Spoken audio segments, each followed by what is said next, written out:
Good morning, Saturday morning. On Saturdays we share the love, and sharing the love for Hall of Famer, Raptors draft pick, early Raptor expansion team legend. Hall of Famer, as I said, Hall of Famer Tracy McGrady. It's Tracy's birthday today, guys. Happy birthday, Tracy McGrady. And I figured, this year I'm gonna, do a lot with the alumni because of the 30th anniversary, and this is kind of piggybacking on that whole stuff of 30th anniversary. And well, Tracy is 25 plus 21. He is 46 today. Happy 46th birthday, Tracy McGrady, T-Mac.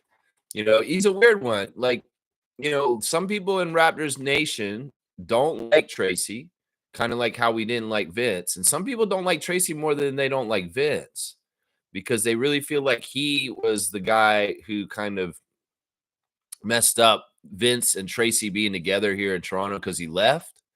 But we know it's well documented that McGrady came into this league as a kid straight out of high school.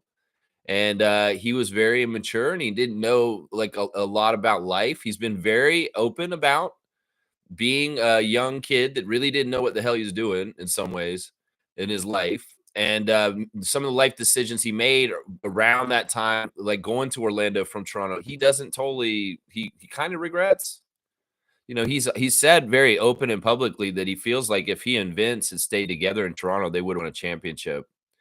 And that kind of tracks because you look at what Tracy did in Orlando when he blew up, leader of scoring in the league, and was having of seasons that he was that kind of talent. The thing about Tracy McGrady, what he symbolizes to me is 30 years of the Toronto Raptors being badass at drafting. I mean, seriously. This is the thing. We know in the Masai era, we've been very capable in the draft, and it's something that we totally trusted, and we're going to see again next month. Watch. And but his predecessors were really good too, especially the first guy, Isaiah Thomas, who drafted Tracy. Isaiah Thomas had a really good eye for talent. I mean, Damon Stoudemire, Marcus Camby, Tracy McGrady. And it's so often that when the Raptors have an important pick, we hit on it. We don't whiff. We don't mess up. Some people will say Bargnani, man. Come on, nod, bro. That's not a whiff. That hit. The Bargnani pick hit. Even if it was number one, and you didn't have the certain expectations and stuff like that. I'm just saying, throughout the history of the Raptors, more often than not, the draft pick that we made was a really damn good draft pick. And Tracy McGrady symbolizes this because, Isaiah really, really wanted Tracy, and he got him. And then that beget getting Vince, because in some ways, that's the thing. Like in some ways, Tracy was trying to finagle his cousin to be there. And there was some influence in that. So it's an interesting thing because in some ways, McGrady and Isaiah Thomas is just desperate want for him. In some ways, it was like because he had the same thing for Garnett. He really wanted Garnett too. He really wanted Garnett. And he couldn't get Garnett, and that messed him up. So he's like, he got another high school kid coming straight into the NBA, Tracy McGrady. And I just, I was mad at Tracy when he decided to go to Orlando too. I had just met Tracy just before he decided to go there. I was in the arena. It was the day Vince scored 50 on Phoenix on NBA on NBC, the first ever NBA on NBC game for the Raptors, and on national television in the United States. And Vince Carter had just dropped 50 on the Phoenix Suns. And Tracy was walking in the hallway afterwards, and I ran into him, and I got him to sign my ticket. And it was cool. But then shortly after, he was gone. I don't fault him for that. Once again, we've got to understand when Tracy came to our team was nothing like it is now. And in some ways, he was like a guinea pig. And, as much as we dropped the ball in some ways with Bruno Caboclo, we dropped the ball with Tracy McGrady also. I watched an interview with him at the Hall of Fame, and he's glowingly talking about Toronto. I love Toronto. I love that city. I can't wait to get back there every time. And I'm jealous, guys. Honestly, I'm jealous. Tracy McGrady's jealous of the current Raptors team. I'm serious. He says that he would have loved to play for the Raptors in the era of now because he sees the facilities. He sees the way the Raptors are treated. He sees just how badass everything is around our organization now. He's like, man, I wish we had that stuff when I was on the Raptors because we didn't. I mean, heck, when we were a 3-year franchise, something like that, when Tracy came in, and we were practicing, like Tracy recounts, way the hell out at some college campus, nowhere near downtown. And Tracy also talked about how he had a hard time driving in the snow, understanding the winter. And, the Raptors didn't have Teresa Resch at that time. They didn't have Shelby at that time, Shelby Weaver. They didn't have the people that take care of the players right now. They really did a good job of making players oriented right for being in the city and dealing with Toronto and with being in Canada, which is different, but it's not as different as some people try to make it seem. Chris Broussard. But it's true. He showed up and there was no infrastructure in the Raptors organization to really handle rookies' orientation and getting used to things in the right way. In some ways, Tracy McGrady was a mess up by the Raptors that we needed to learn for the future so that we could do this right. There's a cautionary tale for the Raptors organization and Tracy McGrady as far as like, man, look, I know in some ways y'all are just trying to get the country to learn the sport and the team, and we're just new and we're just trying to do new things. But man, once we get established and we can start doing things better, we need to take care of our rookies better as far as telling them how to live their life. They're saying Tracy McGrady used to sleep 20 hours a day when he was on the Raptors. It's partly because it's not because he was depressed or something. I don't know what it was going on. It was weird. And I remember that period. It was like, Tracy, why are you sleeping so much? And he had sleepy eyes all the time. He's like always looking sleepy and stuff. It's like, what's going on with this kid, man? What's going on with this kid? Of course, he had a really bad coach right when he came to us too. And Darrell Walker. Darrell Walker was horrible for Tracy McGrady. And it's part of the reason why Darrell Walker had to go. Seriously, I don't care if you're best friends with Isaiah Thomas and he wants to give you a job after Brendan Malone crossed you. But yeah, he had to go. Man, he mismanaged Tracy. And then Butch Carter came in. He did better with him. Tracy notes that he's very proud of being on the very first Raptors team that went to the playoffs. That's a big deal to him, honestly, because he realizes the legacy now of the Raptors 2019 championship. He said, well, in some ways, I was there where it started because I was on the first ever Raptors playoff team. And he was. They got swept by the Knicks, but he is on the very first playoff team for the Raptors. There's a lot about the Raptors connecting to Tracy McGrady that is important. And I love, this is the thing. We've got 4 players from the Raptors history that are Hall of Famers now. Vince Carter went in last year. He's the 4th one. We've got Olajuwon, we've got Tracy, and we've got Chris Bosh. Now, Olajuwon, I don't expect him to embrace his Raptors legacy because honestly, it really shouldn't be because it's a kind of a black mark on his career. Probably should have retired earlier. And not many people remember him playing for the Raptors, and I don't think he wants them to remember it. I don't blame Olajuwon for not embracing a history with us. I mean, it's there, and everybody knows it's there, and he knows it's there too. And he's not disrespectful. I've never heard him say anything bad about Toronto or anything like that. But in some ways, we know Olajuwon is Rockets, and he will always be Rockets. That's the way it should be.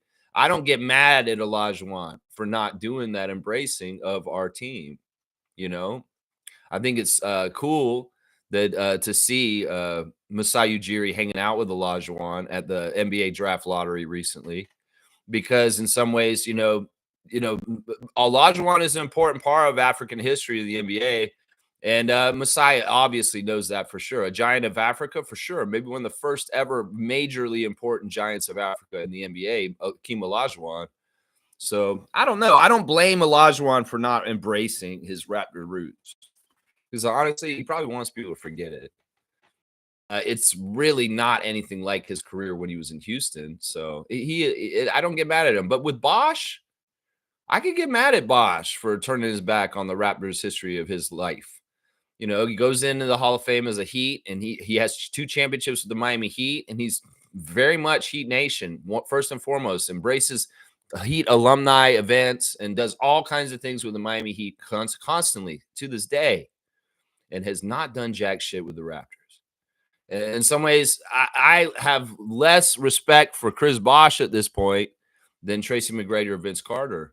And that's changed with Vince Carter. Vince Carter was in that category with Chris Bosh as of last summer until this year where everything got healed. And Vince is awesome. I love Vince so much at this point.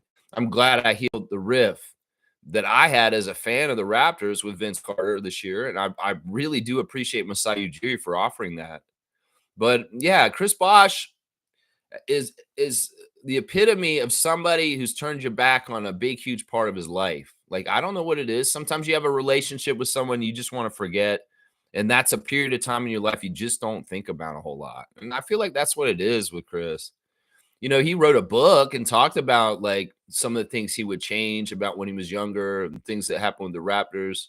Great McGrady did a similar thing. He wrote a book and talked about, you know, when you're young and immature and you're in the NBA, you don't necessarily make decisions for the right reasons in certain ways. And hindsight is 2020. You can look back and reflect on your earlier career and decide where you kind of went wrong and different things like that. I love that about both those guys, Chris and Tracy, that they've been reflective of their past and kind of seen, well, maybe I could have done this a little bit different. But once again, Bosh has never, ever, hardly ever jumped the border and came across and shown he's proud of his Raptors past. So it pisses me off. But Tracy has. Tracy was around this year. Tracy McGrady appeared in a Gillette commercial with Grady Dick. Tracy McGrady Dick. And I loved it, man. It's like, keeps getting better. What did he say in that commercial? Keeps getting better. You know, I love that. He's not afraid to show his face in Raptor circles, say, yeah, I was a Raptor once, and I'm not ashamed of it. I'll show my face and on the north side of the border. You know, he's smart. Once again, Carter and McGrady, cousins who have been Jezebels to the Raptors franchise at times and gotten the hell booed out of them and coming back. There's a love-hate relationship in some ways. They loved playing for us when they first played for us, and then they hated getting booed, but they loved killing us on the team that they were on.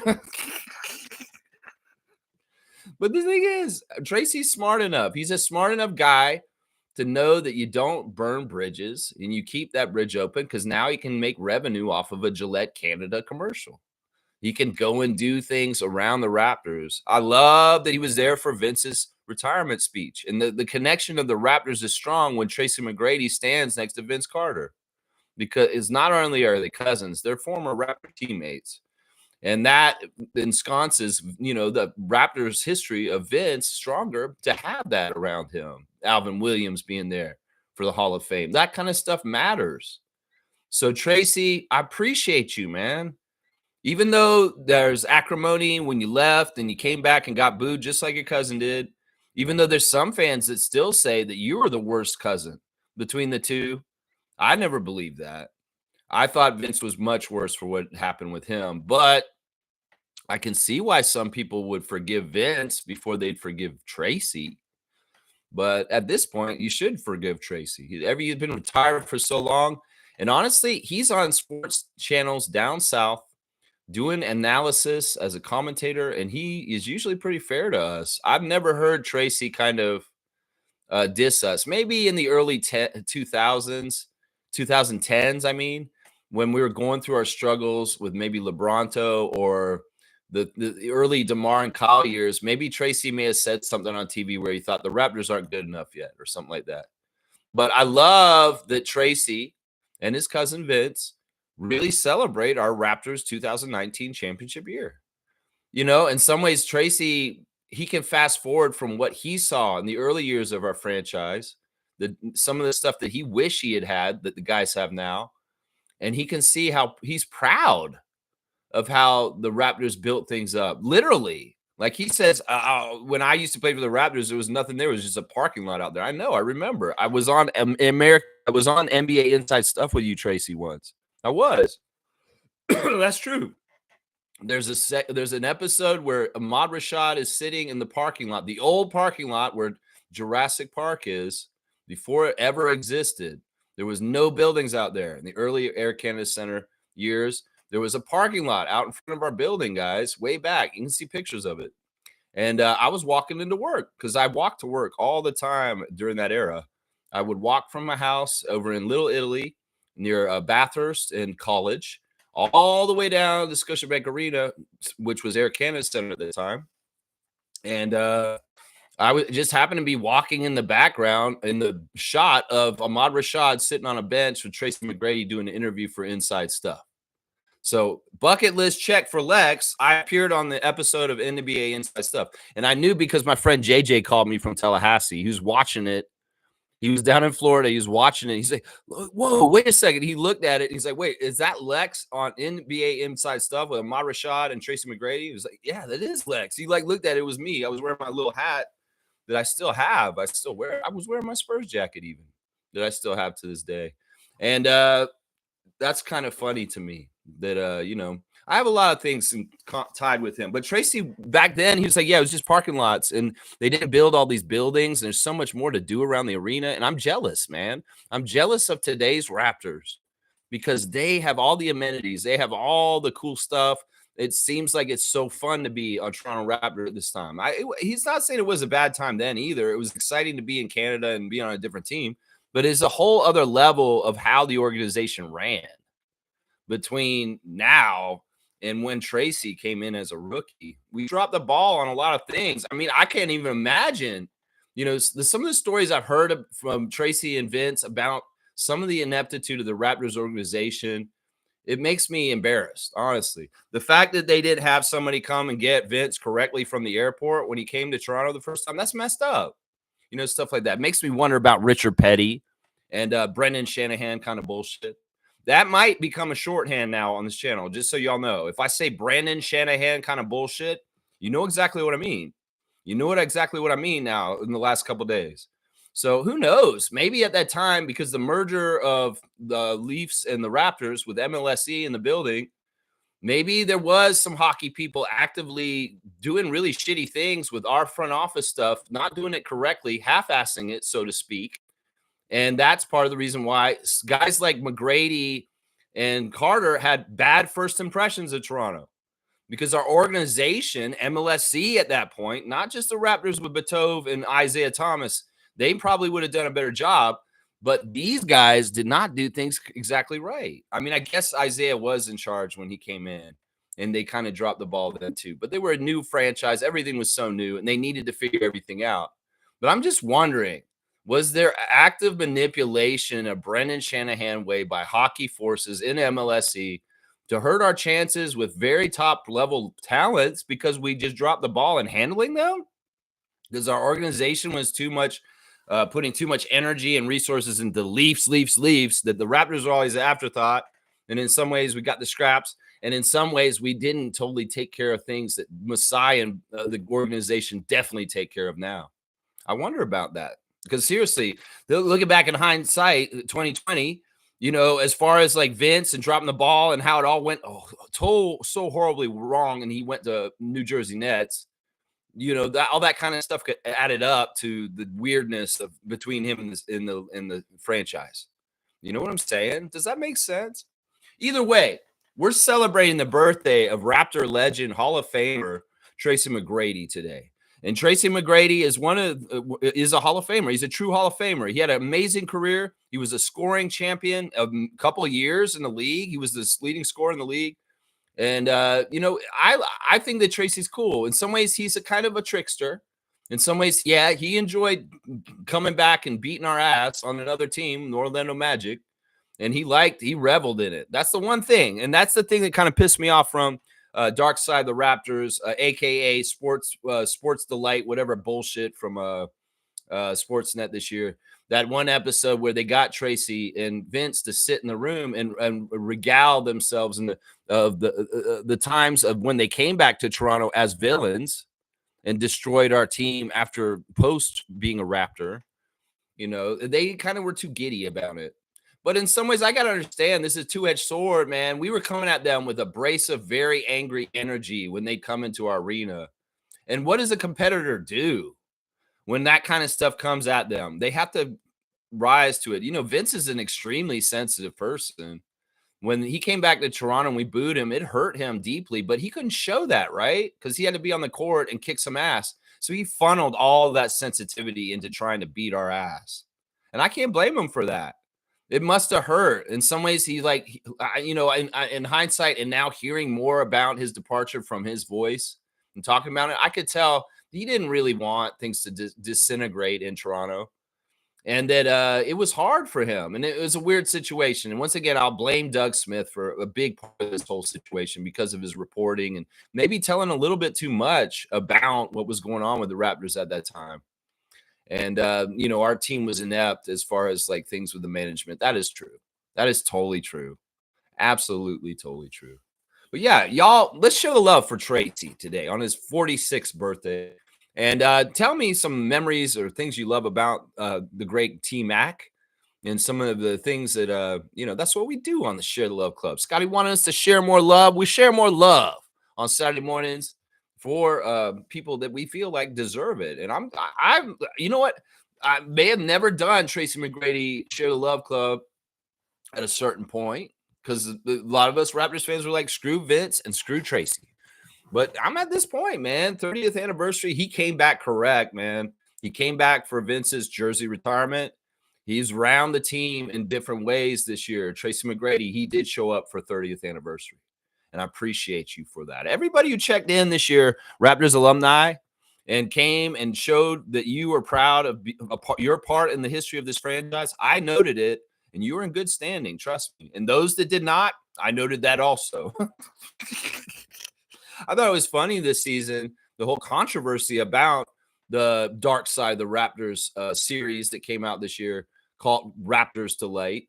And how in the beginning of that series, they made the first episode, they made all this fuss about Tracy not appearing on the episode. They're like, we asked Tracy McGrady to appear on this episode, but he did not. I'm like, what is this bullshit? Why are you doing this? Well, he appeared in the second episode, didn't he? Because he showed up and he did the clips and talked about it. So I don't know if that was some sort of weird blackmail by Sportsnet to get Tracy McGrady to appear in the Raptors Delight series. But yeah, in the beginning, he was like, we asked Tracy to appear in this, but he would decline or something. But they appeared in the second episode. What the hell's going on here, Sportsnet?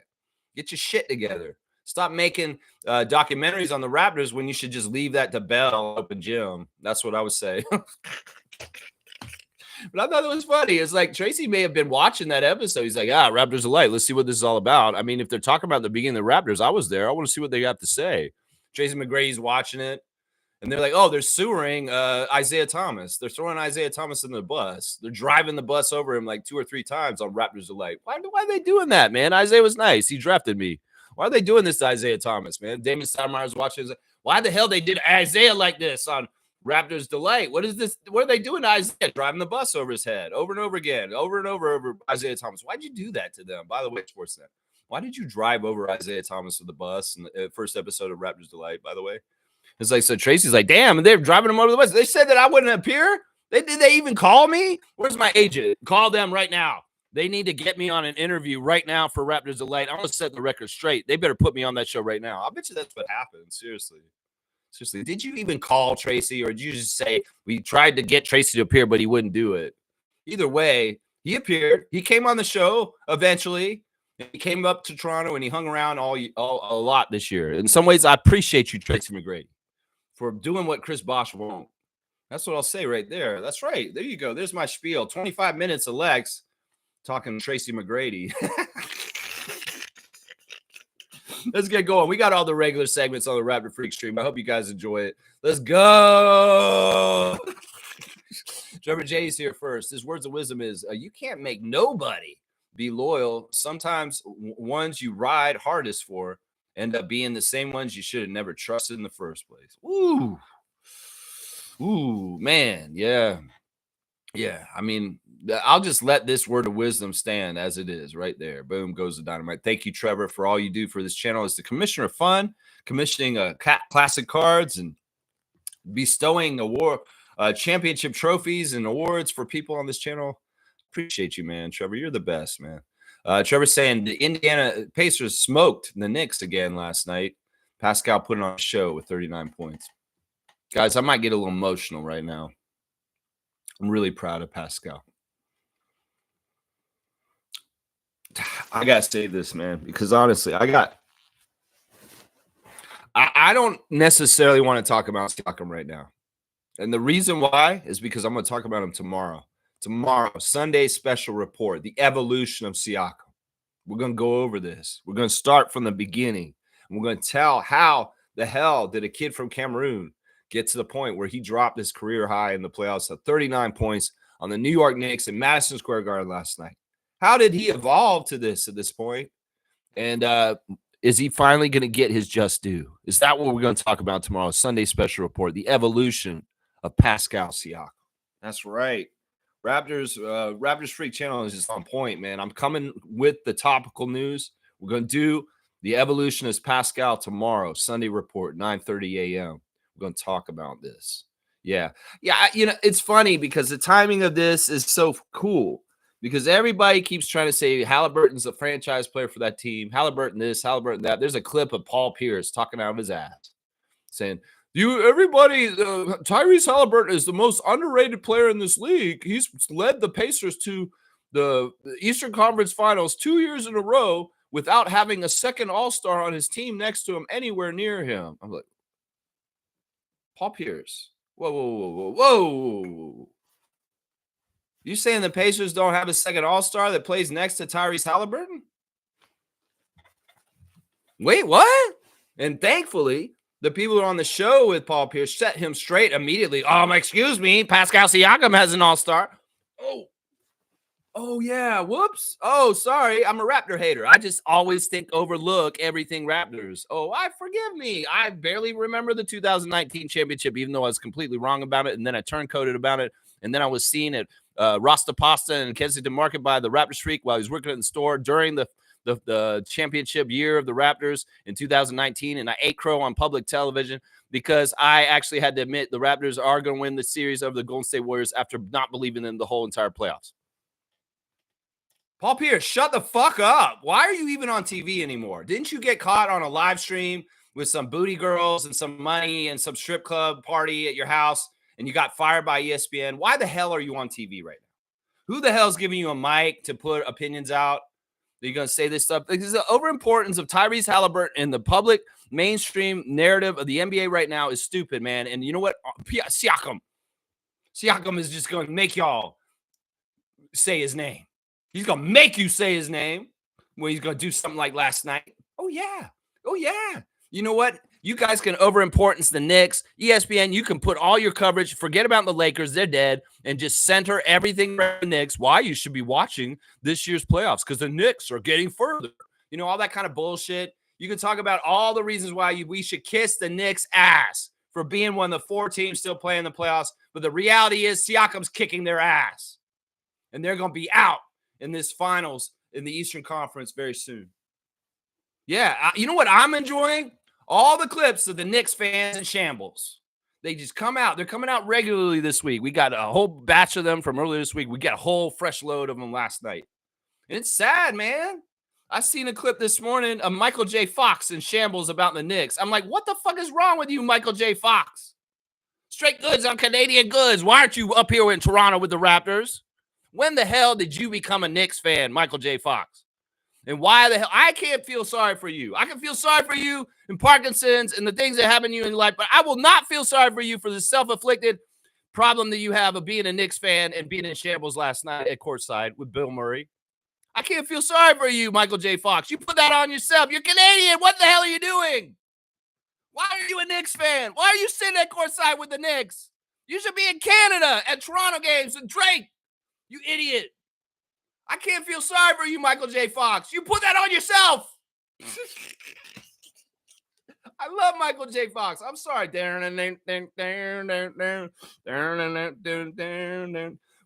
you and me, we could be together. Dude, I can't sing Family Ties right now. I forgot the lyrics. I'm sorry. Mallory. I forgot the lyrics, Mallory. I had to do that, man. I saw that clip of Michael J. Fox, and I'm like, damn, man. You don't want to see Michael J. Fox all upset, but damn, he's upset because the Knicks got their ass beat by Siakam. You can't even write this shit, man. This is too weird. Ben Stiller, Bill Murray, and Michael J. Fox walk into Madison Square Garden. They sit down at courtside. They watch Jalen Brunson and Cat run around. OG, this team is not happy. I'm going to say this right now. People that are trying to say that this is normal stuff that happens between teammates, between Anunoby and Karl Anthony Towns, are fucking fooling themselves. I'm not lying, man. That is not normal action from Anunoby. We know here in Toronto, that's a Raptors draft pick. And he was here for us for like 6-7 years? Come on now. We know Anunoby. He never done nothing like that, Knicks fans. Never, ever, ever did shit like that ever once in a Raptors jersey. And don't say that, he never was in a high-pressure situation with the Raptors. Bullshit, he was. That man hit a shot that beat the Celtics in a game in the bubble in the playoffs. So don't give me this shit. I've never, ever seen Anunoby get like that. Y'all trying to poo-poo the problems with your team. You're just trying to be blind looking at what is the real problem here. Your players do not like each other. The Knicks are nothing like the Raptors. I'll tell you that right now. The Raptors are all for one, one for all, musketeers. That's right. We are all together. We are all for one. We are for you. I'm for you. I am you, and you are me. Scotty Barnes, Jamal Shed, RJ Barrett, Emmanuel Quickly. What are the Knicks? The Knicks we're a team that are put together by Leon Rose. And you know what? Some of us may not actually like each other on the down low, it seems like. Yeah. Jimmy Butler said he was soft. OG Anunoby probably saying the same damn thing back there right now, right? Knicks fans, you can go ahead and think, I'm not watching this. The house is not burning. The motherfucking house is burning. Yeah. Yeah, and I think it's partly because y'all's chemistry on personality-wise is not right. I'm telling you right now, I've never seen a Goya ever do that before, guys. Never once. Never once, Knicks Nation. I don't know how you got this emotion out of OG. Oh, you got to put him on a team with Karl Anthony Towns? That's how you get emotion out of OG like that? Because I ain't never seen him express anything like that. Maybe Anne Hathaway's getting him out of his shell. Maybe that's what it is. Anne Hathaway's calling OG at night. OG, I think you should be more expressive with your emotions. I feel like you're holding it all in. Why don't you just be more expressive? Oh, Anne, you're so nice. I would totally do that, but I have a certain personality that I hide from everybody because I don't want them to actually know the true prankster and fun guy I am. Oh, OG, I wish you would be more OG. Can you be more OG at the games? All right, I'll try, Ann, but just for you. Who knows? That could have been a conversation, a late night conversation on the phone. Yeah, OG and Anne Hathaway on the phone talking to each other. Yeah, I don't know. Maybe OG's being more OG. And that's why he's coming at Karl Anthony Towns. Now, the interesting thing, if you analyze that little clip, is that OG says something to Cat, and he sits down and he forgets it, right? And Brunson sits next to them next. And then Cat says something else, and then OG says something else, and Brunson's going at OG first, and then he comes around and he gets in a Cat's face for talking trash too. This is not good. This is not good. I'm not going to take this as a Daniel Tice, Dennis Schroeder, Gordon Hebert situation. No, it's the heat of the battle. They really care for each other. No, I know that because I heard Dennis talk about this afterwards. He said, look, I had no problem with Daniel Tice. This was a situation where we were passionate and in the throes of competition. We had no problem. But this is different, man. This is different because of two people, the people who are involved. OG has never done this, Knicks fans. So you're kidding yourself. If you think this is a normal, everyday kind of thing in competitive, high-intensity sports, bullshit. OG's pissed, and I've never seen OG get pissed at a player like that, ever. He never, ever once, not even with Malachi Flynn, did he ever have that kind of energy on the Raptors. And I will say this right now. Cat has a reputation coming from before. Jimmy Butler called it, and in some ways, this is part of the problem here, too. You got a clash of two different people, the way they see basketball. And OG sees basketball in a very specific way, like Kawhi and Pascal do. And Cat don't see it that way. Trust me. Cat is bodega Cat. And that's a huge personality clash. And this is a problem. Knicks, you're down 0-2, and you have both your games at home just now to start this series. And you lost both of the games in front of your own crowd in Madison Square Garden. And the clips of Knicks fans nuclearizing all over the place are hilarious. Thank you. Thank you. Where's Bob Saget? Rest in peace, Bob Saget. I miss you. If we could have a show of sports fans reacting to failure, I would love that show. It'd be fun. Start off with the Philly clip of the dad throwing the brick in the TV and the kids running out of the room crying during the Kawhi shot. Start with that, and then just give us a whole montage of Knicks fans in shambles after they fail in the playoffs. You know, I think this is the week I was telling y'all was going to come. At some point, well, Leafs are going to leaf and Knicks are going to Nick. And that's what's happening this week. Is Leafs are going to leaf and Knicks are going to Nick. And it just happened to be happening on the same week. Yeah. So, you know what, Knicks? Good job. You made it to the Eastern Conference Finals. I'm proud of you. There you go. Good job. You eliminated the Celtics. Thank you. I appreciate that. Now, yeah, thank you. Mr. Siakam will show you the door now. Yeah, it's fantastic stuff. Yeah, tomorrow, the evolution of Pascal Siakam's Sunday special report. We're going to go in depth on this. I'm going to talk about why the hell or how the hell this happened. And if he had not been in Toronto, could this have not happened for Siakam to be where he is right now? Probably. We could talk about how that might have happened. That's right. They smoked them. This game wasn't even as close as the first one.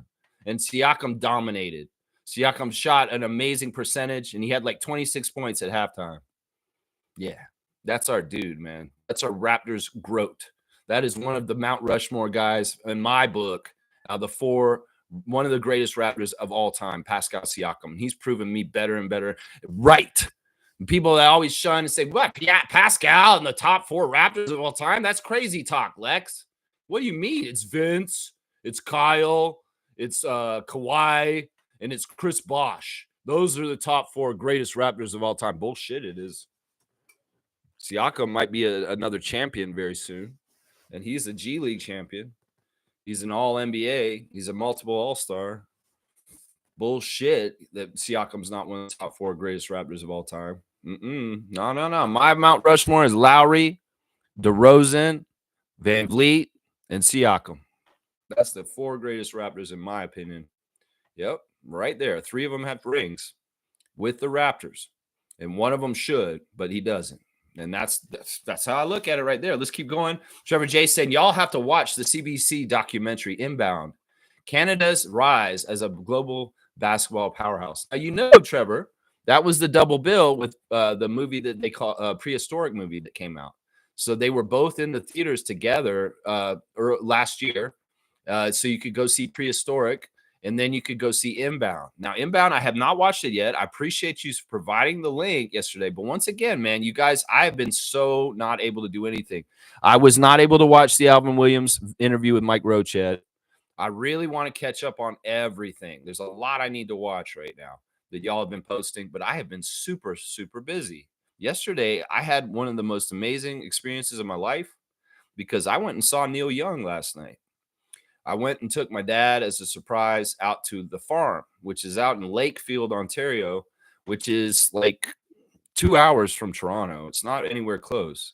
Neil Young announced a concert a couple months ago. So he was going to do a benefit concert for a school out at Lakefield called the Farm School, where young people go to learn how to do agriculture. And it's a really beautiful campus, and they needed some money raised. So him and his wife, Daryl Hannah, put together a benefit concert. And I was lucky enough to get some tickets and to take my dad out there and surprise him. He's never seen Neil Young. Neil Young is one of his favorite artists of all time, and it was really special to take him there last night. So I've been really preoccupied with things and very, very busy, but I will catch up on my grind of watching Mike Roach's interview with Alvin Williams and trying to watch Inbound and all the other great stuff. But I've heard that this is a fantastic movie about the rise of basketball in Canada and how it went about and happened. But yeah, man, Neil Young, holy crap, man. I got to hear him sing Harvest Moon and Heart of Gold and live in person in a very intimate setting out in a farm in the middle of nowhere with only like about 1,000 people, it was just man, this is awesome. If it hadn't been raining, which was a detractable thing because there was no roof and we were getting soaked, it would have been perfect. But otherwise, man, what an amazing night. And there's your straight goods on Canadian goods. Listen to Canadian music. Listen to Neil Young. Yeah, man. But what a special night. But either way, man, I want to watch Inbound, and I will. I will for sure. Trevor's saying the Liberty versus the Fever at 1 p.m. today. All right, cool. We can do a ref report in a second for our playoff game tonight. The Wings and the Dream at 3 p.m. today. I'm fantastic fantasy week in WNBA. I hope everybody's been enjoying the first week of our WNBA fantasy league. And yeah, it's been rolling. All right, let's look at the refs real quick. We got game 3 of the Western Conference Finals. The games have shifted to Minnesota. The game will be in the Timberwolves building tonight. The crew chief is John Goebel. John Goebel is a very heavy favorite for the Thunder, statistically. The referee is Josh Tiven, this year's worst ref for the Raptors this year. He is very heavily favoring the Thunder. And then also Curtis Blair, former draft pick of the Houston Rockets, is the umpire, and he heavily favors the Thunder also. So a very, very nice crew to SGA and the Thunder away from home in Minnesota today. So, yeah, we'll see. Giamidis is the alternate, and in the replay center will be Kevin Scott watching from afar. So, yeah, very, very good ref crew for Gilgeous-Alexander and the Thunder crew to get the third win in this series. I think that they're going to sweep them. I really do. If the Timberwolves going to do anything, they got to do it today. They got to do it today. If they go down 0-3, they're done. They're done. It's over and done with. But if they're at home and Ant-Man and Gobert and those guys can figure something out and try and stop them and get one win, it'll be today in this series. But if not, it's a sweep. They get beat today, they're going to get swept, and they'll be out in the next game. Just like I predicted, honestly. Just like I predicted. So there's your referee report for today. John Goebel, Josh Tiven, and Curtis Blair all favoring Oklahoma City Thunder. Just so y'all know, boom goes the dynamite. Trevor saying the Knicks, the Indiana Pacers got the Knicks number last season.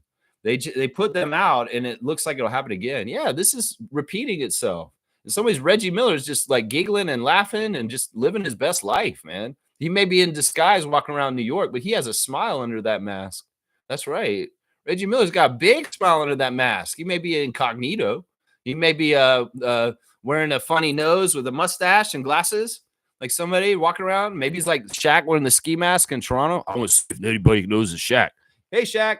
Wait, how'd you know it was me? I'm wearing a ski mask. Oh, you're the only human being that's that size on Earth. I'm sorry. But yeah, this is interesting, man. The history with the Pacers and the Knicks. A lot of it was very like more Knicks before with Ewing and Miller from their era. The Knicks would beat the Pacers more often, but in this era, I think the Knicks are going to be going down the Pacers more often than not, like Trevor's saying. Yeah, once again, man, Rick Carlisle, you're a genius. I love you, Rick Carlisle. If we didn't have such a good coach and he was available at some point, I would love Rick Carlisle to coach the Raptors. I really would. He's such a good coach, man. And he's such an awesome dude. So kudos to Rick Carlisle. Honestly, he is somebody that needs to get a huge amount of due and respect for the Pacers in the last couple of years. And, because this is the thing. One thing we've talked about recently is being a regular season team and a playoff team. And we've had teams that have amassed such great regular seasons like Cleveland this year just peter out. In fact, two, this team. So it's like Rick Carlisle is showing the tactician strategy in the playoffs. He is top-notch, top-level playoff kind of coach. The way he is getting the Pacers to do what they're doing. So good, man. Give more deserves to Rick Carlisle and Siakam. NBA. Seriously, both those guys need to be put on blast for excellence. Seriously, right now. Y'all need to do that, man. Seriously. Trevor's saying OG and Pascal matchup. Pascal wins. What OG did last night could not stop him. In some ways, this is true. I love that Draymond Green comes out with this, and some of the love he's saying is like, look, there's only been two guys that I couldn't stop and I couldn't figure out, and Siakam's one of them. I couldn't figure out Siakam in 2019, and that's part of the reason why the Raptors beat the Warriors. Draymond very clearly saying this on the broadcast crew, saying that Siakam is one person he mystifies me. I don't get it. Well, why wouldn't, even though Pascal and OG are very close and know each other very well from being teammates for so many years, that's kind of it's like the immovable object versus the unpenetrable force or something like that. It's really weird. It's like you got the chops of OG, who we know is one of the top. I think he's one of the top 5 best defenders in the league, honestly. It's a shame he's not on an all defensive team against Siakam, who's such a nightmare for defenses. That's a cool matchup because there's a lot of familiarity, and you would think that that would be very kind of like a kung fu movie where these two guys are fighting each other, and it's such a like whoa, yo, yo, whoa, whoa, and it's like going for like 20 minutes, and they're like getting nowhere because they're both like even. No, Siakam's unsolvable, like Draymond said. If Draymond can't figure him out, and he's getting such defensive accolades, well, OG can't figure him out. Who the hell is going to figure him out? That's what I'm saying. There's certain players in this league that cannot be figured out. SGA and Pascal are 2 of them. Seriously. They're guys, and this has always been in the league. Like, there's players that just can't be stopped. It's like, yeah, this is Michael. We can't do anything, man. We got to let Michael get his, and we just got to try and stop everybody else. Well, in some ways, like people have lamented, SGA gets fouled every time. He's like, well, he draws a foul every time. He's good like that. He's just like that. Well, Siakam's just like that too. Y'all can try and stop Siakam, but he's like water through the cracks, baby. He's like water through the cracks. You give him a seam, he's going to spin right through it, and he will put that ball in the basket, and there ain't a damn thing y'all can do about it. Not even his old friend, OG. He can't even stop him. And he knows all about him. He'll throw a water bottle at y'all's arena after he drops 50 on y'all in that building. You remember that, Knicks fans? When Pascal dropped a 50 piece on y'all in Madison Square Garden, got his name put on that list of opposing players that dropped 50 in Madison Square Garden. It's not very long. It's not a very long list. But Siakam got that while he was still wearing Raptors red, way before he got in the blue and yellow of Indiana.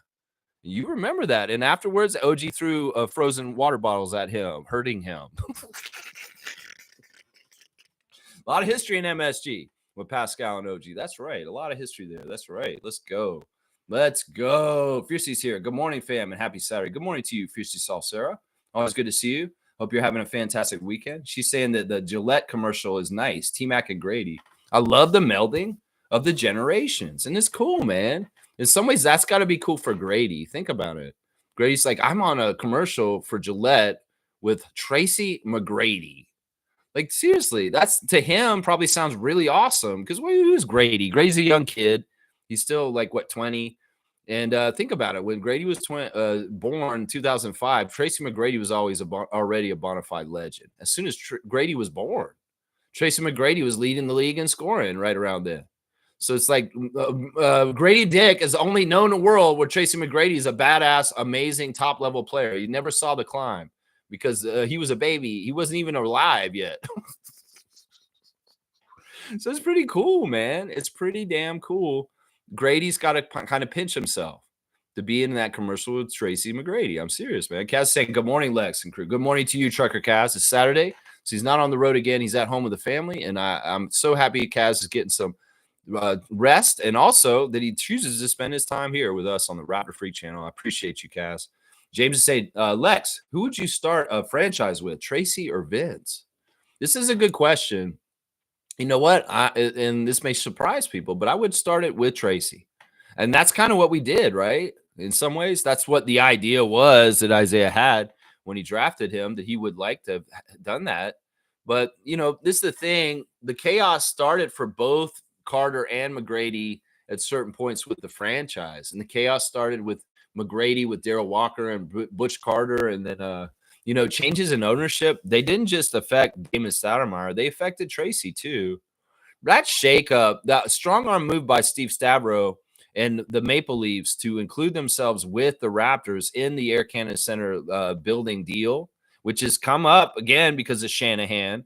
That building was built for the Raptors. That was always intended to be the Raptors basketball building, the Air Canada Center / Scotiabank Arena. The Leafs were not supposed to be playing there. That was an add-on later. And I want to remind Leafs Nation of this once again. If there's any kind of bullshit kind of commenting going on about the Shanahan pictures thing, well, we're going to remind you once again, you guys weren't even supposed to be involved with us. Now, Steve Stavro did a strong arm move so that he would have to be involved and have the Leafs in the same building with us because it wouldn't work financially. And there was this kind of stonewalling and some other bullshit that was very toxic. And it very much shaped the leadership of our team in a change that wasn't for the best. Because honestly, I do think about a reality where Isaiah and John Batove Jr. went on longer than they did with the Raptors being in charge. And I wonder what that would have been like. The way that John set the tone with the franchise look and the excitement was really the right track. And they were hugely successful with getting us off going in a really good way, including even though we were in Skydome. And I think that in some ways, a lot of the mismanagement around MLSE and Steve Stavro and Richard Petty is a huge reason why the Raptors did all kinds of stupid shit happen with their personnel and players like Tracy and Vince, because we weren't running things right internally. And in some ways, people weren't respecting the Raptors brand correctly and really promoting it and protecting it the right way. And that's why, like I said, when I met Masai Ujiri, I thanked him for fixing my team, because he was the guy who's the standard of holding respect for us. And he built it, and he has built it for 12 years now. And that is fantastic. And that's why, in some ways, I would say he is indispensable, because he has built this brand into something. In fact, Keith Pelly, if you want to have a little meeting, and Michael Grange, you want to fearmonger and write your dumbass little articles about how Brandon Shanahan's dismissal is maybe a sign of things to come with Raptors Nation, bullshit. Don't even go there. Because you know what? Keith Pelly's a smart businessman, right? Masai and Bobby can come and sit down in a room with him and say this. You know what, Keith? The Raptors were evaluated at this time in 2013, before Masai got here, at this number. And Keith, I want to show you how much the Raptors are worth today. And look at this. Proof is in the pudding. You want to make money, Masai Ujiri running the Raptors will increase the value of the Raptors going up, and even in losing, man. Did the Raptors decrease in value since the championship and not making the playoffs every year? No. In fact, every year, even though we lose, the value of the Raptors has gone up. And in some ways, I think that that's directly tied to Masai Ujiri being around. And that, you know what? You guys like making money, right, Ed Rogers? Well, isn't this what this guy's doing for you? So if it ain't broke, don't fix it. That's what I'm saying right there. You know, I would even speculate, because some people are saying, you know, Masai makes $15 million a year, guys. That's what they've been saying recently. And his contract is still good for a while. Seriously, it's not totally up yet. He's got this year and a little bit more. You know what? I could even see this. Masai's made a lot of money. You know, he may be just like Chris Boucher and say, you know what? I've made so much money on this last contract. I love being the culture setter, and I love my position doing the Raptors. In fact, in some ways, it's not always feels like work to me, because in some ways, what I'm doing is more important in certain ways. And in some ways, I really enjoy this. I really love this. You know, being in the positions that Brendan Shanahan and Masai Ujiri are in are in some ways a privilege. I'm going to say this. And that's why it's tough to be there, because you can't treat it like, oh, I deserve to be here and I'm supposed to be here. No, what does Masai say every single time they talk to him about his contract and possibility of what his future is? I want to be here as long as I can. If I'm lucky to have them ask me to be here, continue to be here, I will be very proud and happy. He understands. He's not, you know, Brendan Shanahan may have been running around in the Scotiabank Arena with the energy like, I'm the buck stops here. I'm an egomaniac. I deserve this. I deserve that. Masai Ujiri is very humble. In some ways, he understands that, like, Shanahan was dismissed this week, that he could be dismissed. And in some ways, that's why he says language like, I would like to do this job, and as long as they're happy with the job I'm doing, I will do it. So it's a very different thing. Grange, writing your articles bullshit. Once again, your chicken littling, fear mongering bullshit. It needs to stop. And, you know, Raptors fans will read your article from yesterday, and they will just assume 1 + 1 = 2 because Pelly fired Shanahan. Ujiri's next. No. Now, one thing I will say that's a little disconcerting about the Shanahan firing is he's not going to replace him. That's what I'm hearing right now, that he's not looking for a replacement president for the Leafs. I think that basically means he's absolved that position for himself. Now, if he has any kind of want to do that with the Raptors, that would mean something like Masai's gone and Bobby's just a GM and Keith Pelly's in charge of both teams. I don't think he'll do this, though, with the Raptors. I think that it makes sense with the Leafs in some ways. I think that in some ways, if Keith Pelly has an ego and he may be more interested in trying to have his hands on the Leafs, but he's also said that he wants the hockey people to take care of hockey stuff and the basketball people to take care of basketball stuff. And then in some ways, he's just a liaison between the ownership and the people that are running the teams. I don't know if he's just stepping into Shanahan's spot as team president of the Leafs over the GM and the coach. I don't know. In some ways, we got to watch him for this because this could be indicative of things in the future in the Raptors. But I honestly, Masai is a moneymaker. And in some ways, he is bona fide making the Raptors more respectful and more respectable and more profitable every day, every single day. So once again, he's a huge asset. He's a huge asset. As I said, the summer on this channel, when we signed Ujiri on his contract he's on right now, that was the biggest free agency signing of the whole entire league. Forget all about all the players, all the new coaches on different teams. The biggest move that was done was the Raptors retaining Masai, continuing to go forward.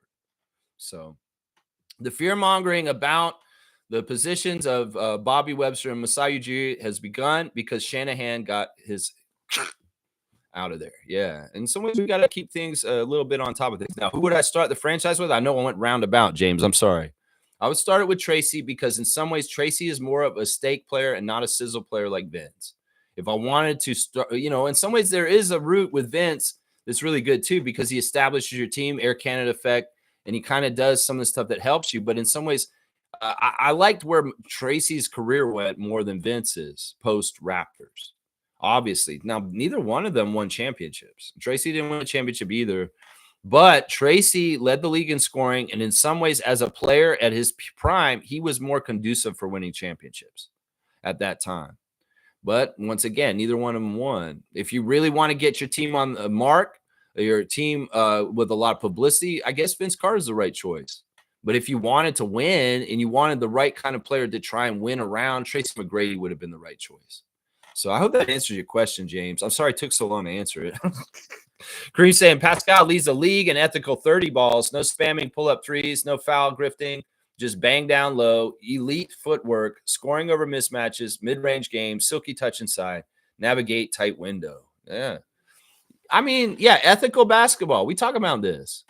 I'm not going to slight SGA. I think he's just as ethical as Pascal, seriously. And in some ways, that's kind of what you're doing here because you're saying ethical 30 balls. Well, who's going to get 30 balls right now and has a streak of 30 balls? Well, SGA does. Are you saying that SGA is not an ethical baller? Because that is a big topic right now around basketball. Is he a free throw merchant? Is he getting favor from the NBA? These are topics that people are talking about with our second Canadian MVP, Shai Gilgeous-Alexander. I don't like this narratives. I really don't. Is this a slight, a get back at SGA because you're still mad Nikola didn't win the MVP, Kareem? Is that what it is? It's like I'm gonna praise Siakam, but I'm gonna put down SGA at the same time. I feel like that's what this is. What you're doing here, guys. Saying I don't rate Bosch as a Raptors alumni, to be honest. A lot of people don't at this point. I mean, and that's sad, man. I don't want Chris Bosh to be like older in age and all of a sudden realize what the fuck he's done and be like, holy crap, what did I do? Why did I do this?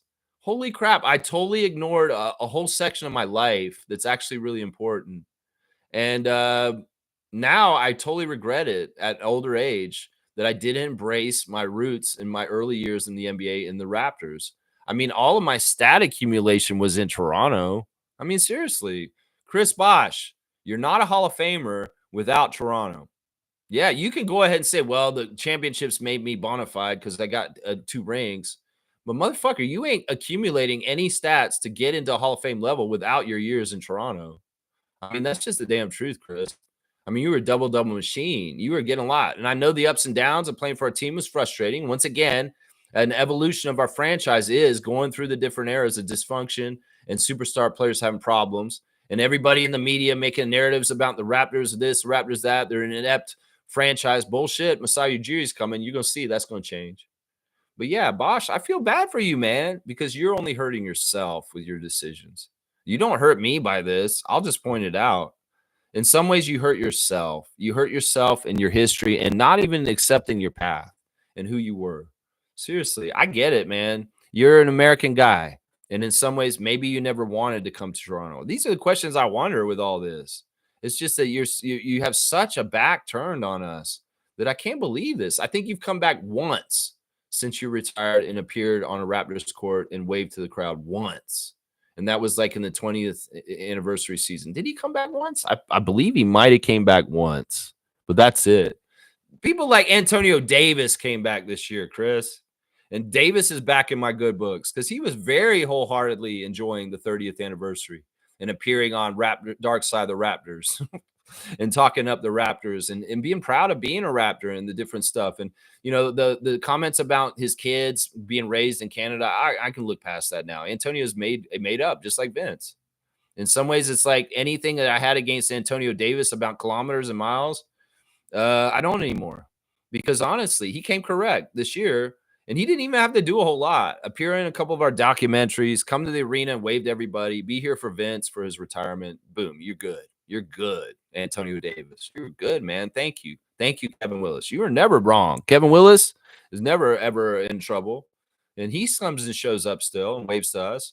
Kevin Willis played for so many teams, Chris Bosh. So many teams over his long, long career. In fact, he's more well known as an Atlanta Hawk than anything else.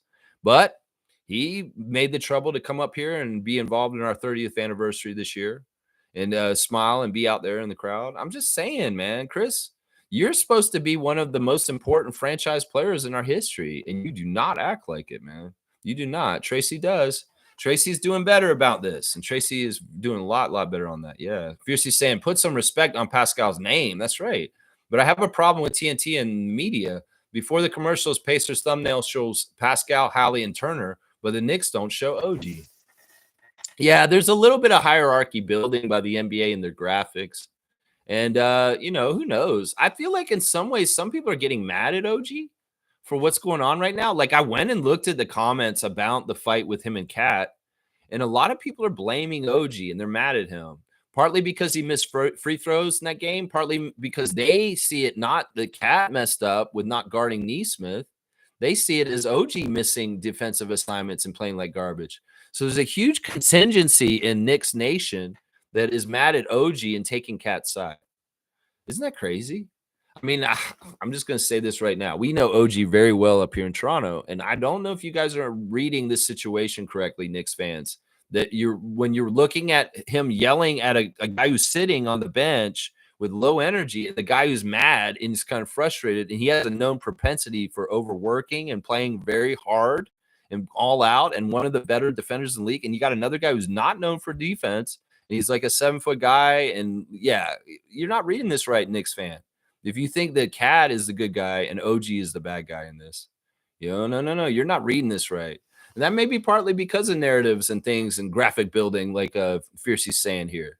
Yeah, the hierarchy is Jalen Brunson, Cat, and what, Josh Hart or something? They start putting Josh Hart's face in there or Mikal Bridges instead of OG. Yeah, it is what it is. I mean, they have Mikal Bridges and OG are probably pretty equal, you know, in some ways, in the eyes of New York fans. I don't know. I wouldn't look at it that way. But yeah, Cat, Jalen over him, and then he's not. If he's not third, it may be Josh Hart or it may be Mikal Bridges. Yeah, I don't know. Media hierarchy is definitely a manipulative, subliminal way that they try and get fans to rate people. Definitely, for sure. That's why they'll overlook Pascal. That's why they'll overlook everybody that has a history with us sometimes. That's right. One thumbnail has starting five minus OG. The other showed, of course, Brunson, Bridges, and Cat. Yep, exactly what I was saying there. Mitchell Robinson, way more deserving to be showcased. Cat got garbage time yesterday. Yeah, I mean, listen. I have opinions on Cat. And you know what? I'm just seeing a lot of the stuff that I think about Cat is true, man. Seriously. And I think that you can have really, really talented, amazing players that make you, they're a fake. That's what I'm saying. Kind of like what Trevor's word of wisdom was earlier. Make sure this person is actually who they are. You know, sometimes, you know, somebody like Karl Anthony Towns or Joel Embiid can be too good to be true. And in some ways, there's something in the makeup of the psychology and the personality of the person that gets in the way of success. They could have all the talent in the world. They could have the size. They could have the crazy agility at their size and three-point shooting. But if there's something not exactly right mentally or psychologically or competitor-wise, they can lose in this league to a person with more heart and more drive and want it more, especially if they're just a big, huge talent and stuff like that. In fact, they can get in the way of their own team winning. And that's why I continue to say Joel Embiid will never, ever win a championship. And the Sixers are wasting their time as long as he's there. Seriously, they are wasting their time. That's right, baby. That is right. Let's go. All right, let me see. Where am I in chat? I lost my place. I will come back. Where am I in the chat? Where am I? Here we go. Kareem Thomas. Pascal is the most organic player in the NBA. Really? Do you know? How does he do his organics at home? I'm just kidding. All right, anyway. And they don't run plays for him. That's how you know he's such a great player and plays within the game. He plays within the flow. He's not a demanding player. But boy, is he a great option if you're in trouble. If you need to get a basket, yeah, call his number or get the ball over to him. He'll get you out of a tough spot because he will make a tough shot with coverage on him. Yeah, he's just like that, man. Yeah, I love that, Kareem. You're right. I don't know if he's the most organic player, but I like where you're kind of trying to say here.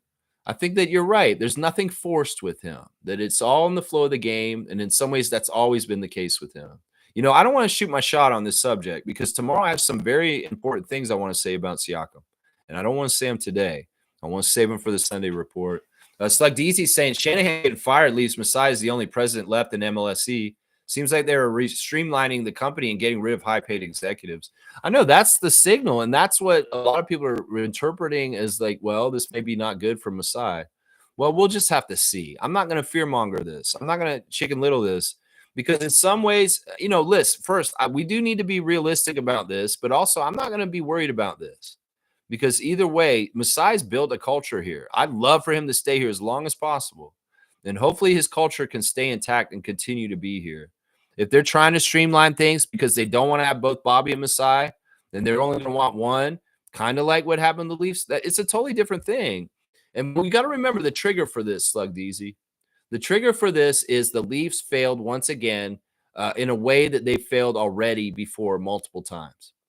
And they're not getting anywhere. And also, we got to also remember pressure from the fan nation and culture around the team will get you fired too. And all the voices that have been saying fire Shanahan for like 4 or 5 years, maybe even longer. Some people probably started saying fire Brendan Shanahan. I finally got what they wanted. So what I would say to Raptors fans, understand that the Leaf fans demanded this, and in some ways they got what they wanted. So that's why I say, if y'all keep fucking saying fire Masai, you might get what you want, and it may not be what you want. Trust me. It may very well be exactly what you do not want. So that's why consistently on this channel, I support Masai, I speak him up, and I denigrate people that denigrate him because they are wrong. And in some ways, we need to have a force in our fan nation that is fighting for his honor and saying the truth about what he's done against these idiots who just make casual takes to say Masai is washed or say bullshit like this over and over again, because that noise can add up. If that noise is not coming at him with pitchforks and torches, Keith Pelley will probably leave him alone. That's the thing. In some ways, if they decide they don't want to renew him because of streamlining costs or something like that, well, fuck them for that. But if it was because the Raptors fan nation was coming for Masai's head and saying he needs to be fired, like the Leafs nation did for Brendan, that's different. So everything, this is apples to oranges. And Leaf Nation overly thinking they're so important that because this happened to them, it's going to happen to the Raptors. Just get over yourself. You're not that important. And in some ways, that you guys are a whole different kind of story than the Raptors right now. And we're in a different place with our franchise. In some ways, y'all have built a team to fruition, and you've seen the limits of where it can go. The Raptors have a young core that's just starting out. And in some ways, they have to have time to show what they're doing. And the signal here is, as Keith Pelley said yesterday at 1 p.m., I'm not here to talk about basketball. I'm here to talk about hockey. But I am very optimistic about the Raptors season coming up this year. That's your signal right there. Journalists like Michael Grange and fans that may be worried. He's optimistic about the Raptors season, and he's going to give them a chance to kick some ass and make Ujiri look good. Scotty, you like working for Masai Ujiri? Come back next year a badass. Make all your threes and become an all-NBA player and save Masai's job so he can stay in Toronto as long as possible. In fact, get together with the rest of the Raptors, all for one, one for all, unlike the Knicks, and tell them that, guys, if we go high as a team this year in the standings in the Eastern Conference and we get in the playoffs and we make some noise and we show them that the Brandon Ingram Toronto Raptors in this edition is badass and that Masai is a genius once again, you will help Ujiri. Seriously, Ujiri has helped you guys. And in some ways, you guys are in a position in your life partly because of Masai Ujiri. So one hand washes the other. Y'all look out for him. And y'all get on the court tomorrow in the next season and you kick some ass for your guy Masai. That's what I'm saying. You could do this, Scott. You guys could help Ujiri so much by making him look good. And I hope you will. You make him look good. You'll make Darko look good. You'll make yourselves look good. You'll make Toronto and Canada and the Raptors look good. That's the best way to do it right there. The Leafs made Brandon look bad. Well, he's out the door. And take your damn extra Leaf pictures that you put in the place of the Raptors pictures with you. Brendan Shanahan. That's what I say right there. Boom goes the dynamite. That's right. Cool Cat saying, good morning, Raptor Free crew. And birthday blessings to T-Mac. I didn't like how he left, but I acknowledged that he was very young, so I let it go years ago.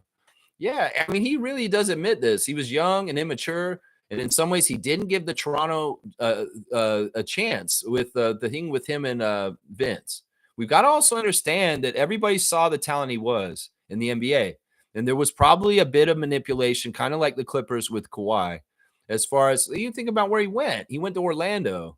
And, that's where his family was. And both Vince and Tracy were very much said, oh, we loved coming home to play for Orlando when we did. Like we were back home. And then we had a dream of playing for Orlando Magic because we were kids who grew up in Florida. Just like kids grew up in Toronto to dream about playing for the Raptors, AJ Lawson and RJ Barrett. Well, Vince Carter and Tracy McGrady grew up dreaming about playing for the Orlando Magic. And when Tracy finally got like any kind of free agency kind of decision, well, he went home. And in some ways, that's solely what it was. In some ways, sure, Tracy still in some ways talks about, yeah, I won't come to Canada during the winter, man, but I'll come up there during the summer and hang out. And I love coming to Toronto. It's an awesome city. He's still a Florida kid, and he still doesn't really deal with the cold very well. I think Scotty does all right with the cold, though, as a Florida kid. I'm going to say that. I think he enjoys it. I think him and he likes taking the dogs out in the snow and letting them play in the snow. I think that's something that he really enjoys. But yeah, Tracy McGrady, in some ways, the way he left, it was a disappointment because in some ways we saw this burgeoning young star that had so much potential. He was just an amazing athlete. The NBA probably saw it too. And they're like, man, Raptors have something on the horizon that may be too big for them too soon. This could be Penny and Shaq all over again too quick for a franchise team too early in their career. I think that Isaiah did such a good job. The Raptors jumped into the playoffs within 5 years of being in existence. That's really damn good. The Grizzlies got nowhere, was spinning their wheels that whole entire time. Meanwhile, Isaiah hit the ground running, and he got the Raptors from a very bad expansion team to the playoffs pretty quick, honestly, if you think about it. So, G saying congrats to Pascal on a playoff career high. He dismantled the Knicks. And happy birthday to T-Mac. Yeah, happy birthday, Tracy. Another Florida guy. Yeah, he's just real. I mean, I respect Tracy for just being honestly, truthfully himself. At times, he's rubbed me the wrong way because he's gleefully defeated the Raptors. But at other times, I've really really appreciated his candor and his just straight honest, like, this is, well, this is this. He's admitted, where he may have been like, man, I regret this. But he's also been like owned it. He's owned things too.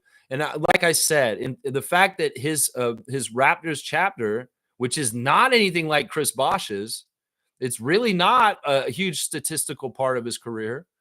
It's still embraced by him, and he understands his beginnings. And in some ways, he is very proud to be from the expansion Raptors and a draft pick of Isaiah Thomas's. And he does know what it was like to play for the Raptors at Skydome. And that, that's a real one right there in some ways. And he can come back around and he can enjoy the 2019 championship because of his part in the building of that in the very beginning, man. It's awesome, man. It's awesome. Cool Cat saying T-Mac already said he should have stayed with Vince. Young and poor decision-making. Thanks, T-Mac, for your contribution. Yeah, in some ways he you know what, this is something true. You know, Vince and Tracy put the Raptors on the map because they were so exciting. They brought people to the arena. They dunked. They did all kinds of crazy athletic stuff, and it made Toronto come out for Raptors games more and more. The buzz, and he said it like in an interview I watched with him yesterday, the Hall of Fame with Lindsey Dunn. He said it straight up. He said, I saw the shift. I saw the shift from when they were just an expansion team with dinosaurs on their jersey at the Sky Dome to the people started coming out and really supporting the Raptors at Air Canada Center. When we moved there and they started seeing me and Vince do our thing, the people started coming and really supporting the Raptors and really getting into it. It's true. It's true. And Vince is always remembered for this, but you got to remember McGrady had some amazing plays early on in his career while he was still on the Raptors that enchanted and drew people to the arena also. It was kind of like a Batman and Robin 1-2 punch of these two guys. And Tracy had a part in the electrification of the Raptors franchise, even if he was not the prolific leading the league scorer that he was in Orlando and Houston. So he was a draw. Let's just put it that way. He was a draw, and he was interesting to come watch. I remember working those games when McGrady still played for us. And there was a real excitement every single night we'd come to work about what the hell are we going to see these two cousins from Florida do tonight? Seriously, what the hell crazy ass, acrobatic, bending in the air kind of shit is Tracy and Vince going to do tonight? It was fun. And the 1-2 punch of them is like, well, who's going to do it first? It's going to be fun to see. And I know there was a little bit of internal cousin rivalry and in those kind of ways too inside of it, right? They had dunk contests between each other behind closed doors, and they were crazy apparently.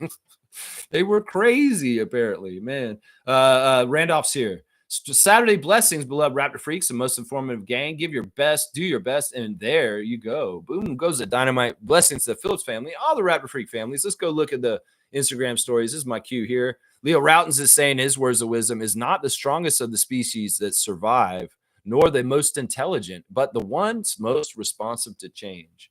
Now, I'm going to say this right now. Leo Routens, I don't like your words of wisdom. Being responsive to the changes going on is to resist. And you know what? Some people may be able to bootlick and ass kiss their way through a MAGA Nazi world and get far ahead that way. But could you live with yourself being on that side of things? No, you don't change with the times. If the times are wrong and they're very, very evil and they are not what the future should be, you resist, Leo Routens. You can change with the times and try and go into MAGA world as a MAGA fuckface. But I'd say you need to resist it, Leo Routens. Maybe you have the chance to survive because you went with the bootlicking. But you know what? I'd rather die on my feet than live on my knees, Leo Routens. So you go ahead and start bootlicking MAGA world, Leo Routens. And I won't, because I know what's right and just in this time period. Just like the people that fought the Nazis 100 years ago in Germany. I will stand like those people against the evil and be on the right side of history. So, you go ahead, change with the times. I don't know if you're going that way, Leo. No disrespect, but I'm just saying your words of wisdom, the message is wrong right now. You want to change with the times? No, you need to hold strong and resist. Hold the line. That's what I'm saying right now, Leo. There you go. Savannah Hamilton's enjoying Egypt, y'all. She's got cocktails. She's got pyramids in the background. She's got good friends and smiles. It's fantastic. She's over there being a thirst trap. Oh, she spotted a guy with a Raptors hat. So she's seen a guy with a Leafs hat, and now she's seen a Raptors hat too. It's good to see Raptors are represented in Cairo, Egypt. We're a global brand, and there's a dude rocking a Raptors hat over there. It's awesome, man. Good stuff. But yeah, Savannah and her friends, they're being thirst traps, and they're having a really good time in Egypt.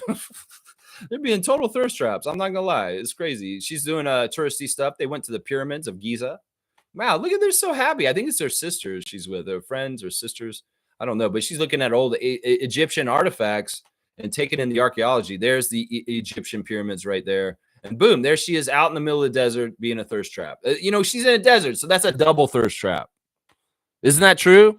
Like if you're a thirst trap and you're out in the desert, that's double thirst trap, right? That makes sense, right? She's an oasis. All right, right here we got Toronto Tempo is out in effect this weekend, y'all. At Stacked Market, y'all go down there. Seriously, they're having a 1-year party, 1 year to the tip-off party, and they've got a badass, huge Tempo logo that Teresa's standing next to that looks so awesome with the colors, and it just looks right. You know, this stuff is growing on me, man. Seriously, although I was driving around back from the Neil Young concert last night, and I looked at the high beam light symbol on the dashboard of my truck. I was like, wait, that kind of looks like the Tempo logo. But anyway, I love the Tempo and I love what's coming, Teresa. And I hope that your weekend of events is so successful today and tomorrow also. I love that, man. They got a nice setup at Stacked, y'all. Y'all need to go down there and check it out. Seriously, these early tempo events. You want to be one of those people that could say, I went to this early tempo stuff before they even existed. So get down there, be ahead of the curve. You want to be Toronto Tempo heads, Toronto Tempo freaks? Well, get in line right now before they even have players and show up for them right now. You can be the braggadocio in like 30 years from now and say, oh, yeah, well, I was there before they even had a coach. That's right. There you go. And Teresa's wearing an awesome dress with the colors of the Tempo, the hydrogen blue and the Bordeaux. Is it with Bordeaux or something like that? I don't know. And Superfan Mo is there. Not Superfan Mo, Superman Nav is there with Teresa Resch at this event, and along with Lily Singh also. So that's quite a trio right there. Superfan Nav and Lily Singh and Teresa Resch. So full event map on the Toronto Tempo site. There's all down at Stacked. There's a court. It's at Bathurst in front, kind of down there. So go and check out the Tempo's Fun weekend events this May 2-4 weekend going on. Yeah, Lindsay Dunn is recapping the Leaf season. She was at the Keith Pelly press conference yesterday, giving him side eye. Keith Pelly, man. I don't know, man. I'm gonna try and trust Keith Pelly. It's Ed Rogers I don't trust. Keith Pelly, I'm gonna try and trust. And he could. I'm gonna say this, guys. Keith Pelly could actually be a real ally for Masai. Seriously, I think Keith Pelly's a very smart guy, and he understands who's doing their job really, really good. I bet you there was some toxicness around Shanahan, and they were like just looking for a reason. In some ways, with Masai, there's no toxic around him. He's very healthy, very, very like well built, and very just a good ecosystem of culture. The Raptors are doing so well. It'd be stupid to get rid of Masai because the culture and what he stands for. Maybe Shanahan doesn't have all that around him. Maybe he had some toxicness like this picture thing and other ways that we didn't even realize. And then it's like, yeah, you know what? You are part of the problem because you're much of an egomaniac. Your ego's getting in the way of doing this job correctly, Brendan. It's something like that. I don't know. Orlando Robinson is showing off the cars, man. He's got them in the yard. That looks like a Lamborghini. And he's got a big Cadillac Escalade there parked in there, 1 and 2. There you go. Man, that dude's doing all right. He's got a Lamborghini. You going to feel bad about Orlando Robinson not making the team, Colin Castleton instead? I do. I kind of wish Orlando was the guy, but this is Masai. I got to trust him. And, well, I can't feel too bad. Orlando Robinson's got a Lamborghini in the parking lot. So come on now. Jamison Battle is celebrating soccer once again. He's all about this soccer, man. Winners. I don't even know who that is. It's the Spurs. It's the soccer team that's the Spurs. I don't even remember what team that is, but Jamison's a huge sports fan. Minnesota Vikings, Spurs. You go, Jamison Battle. Best shooting, 3-point shooting rookie this past year. You're the man. Let's see who else we got. We got Jonas Valanciunas. He's back in Lithuania. He's been doing a lot of he's a huge celebrity over there, honestly. Seriously. Jonas, you're a badass. You are a Raptor legend. And he's doing documentaries and all kinds of different things right now. Jonas has a very busy summer. Let's just put it that way. Jamal Shed has got a young picture of somebody. Who is that? Who's that picture? It's a kid at a Jamal Shed Elite camp. So he's bumping number 9 at Jamal Shed Elite camp. So I don't know. Is this youngster going to be coming up and doing something? Jonathan Mobo showing the highlight of him in the classic, in the City Edition jersey this year. The Toronto Raptors men putting on blast our jerseys appreciation. They want to do a jersey appreciation post. So they posted a bunch of the Raptors in the Vince Carter logo City Edition jersey this year. And a lot of them reposted. Ochai reposted his picture of him in it. RJ Barrett reposted his picture in the Vince Carter logo jersey. Jared Roden posting the clip of him passing to Mobo, dunking it in that jersey. Yeah, really cool stuff. The Raptor posting a picture of him in the jersey. They got everybody in the jersey. AJ Lawson's got a nice picture of him, and I think his parents at the game at Scotiabank Arena. Yeah, man, what a proud guy. What a proud parents. And, man, living that dream, AJ. Never let go of it, man. Keep going. Keep striving. Keep achieving. And you will stay a Raptor for longer. We need you to stick around, my guy. That's right. And he said it's all smiles and hugs. Very happy dude. And he's got a picture of himself on the Jumbotron out in Jurassic Park on the outside of Scotiabank Arena. That's got to be surreal, man. You know, this is arena that you came to as a kid to watch the Raptors play in. And now you are on the screen outside, AJ, man. Keep living that dream. I'm not going to pinch you, man. I don't want you to wake up, all right? I don't want you to wake up. That's right. Vin Bagnani is out in the country somewhere. I don't even know. It's just like a country road he took a picture of. That's interesting art. And Coach Andrew Jones has got a picture of him and his wife. It's their anniversary. And his anniversary gift he wants for his wife is for y'all to vote for her for the Supermom contest. It's free. He said, give her an anniversary gift. Andrew Jones, happy anniversary to you and your wife. I'll say that. All right, there's your Instagram stories real quick. Yeah, you know, the City Edition jerseys getting so much love this year all over the place. I think the Raptors admin really loves the City Edition jerseys in the court because every chance they get, they will post appreciation posts of them. Every chance they get, they will. Cool Cat saying, I'm still bouncing off the wall over my favorite Siakam's performance in the MSG. You know, listen, if anybody should be celebrating and dancing and having a little bit of a spring in her step, it is Coach Cool Cat. Because look, you know, I love this, honestly. Knowing Cool Cat for the years now on this channel and the ups and downs and where we've been talking about Siakam, because at times her and I were at odds. You know, when things seemed kind of shaky about his future with the Raptors, I would say some things in realistic ways to try and talk about the situation. And sometimes it was hurtful because, you know, she didn't want to see the truth. She didn't want to see that Siakam could possibly have to move on from the Raptors because that was what was right for her as a Raptors fan and a Siakam #1 fan too. And at times we were odds. We did not have the same opinion on some things. But I'm so happy because all along I had the same intentions as her. I just wanted the best things for Siakam. And she maybe stood for him a little bit more at times, and I maybe stood for the team a little bit more at times. But we're at the same place right now with what we wanted. And that was for Siakam to go somewhere else where he could be taken care of and be in the spotlight and excel and shine and grow even further past us. And that is happening right now. And I don't want to shoot my shot. Cool Cat, you've got to come back tomorrow because I'm going to do a special Sunday report on the career of Siakam and the evolution that got him to the point of getting 39 points last night and dominating the Knicks in Game 2 of the Eastern Conference Finals last night. That's right. That's right. We are going to do this tomorrow, and I know you'll be back. Yes, Sunday dedication for Siakam is fitting. It's not a dedication. This is a very topical news magazine kind of report, like 60 minutes.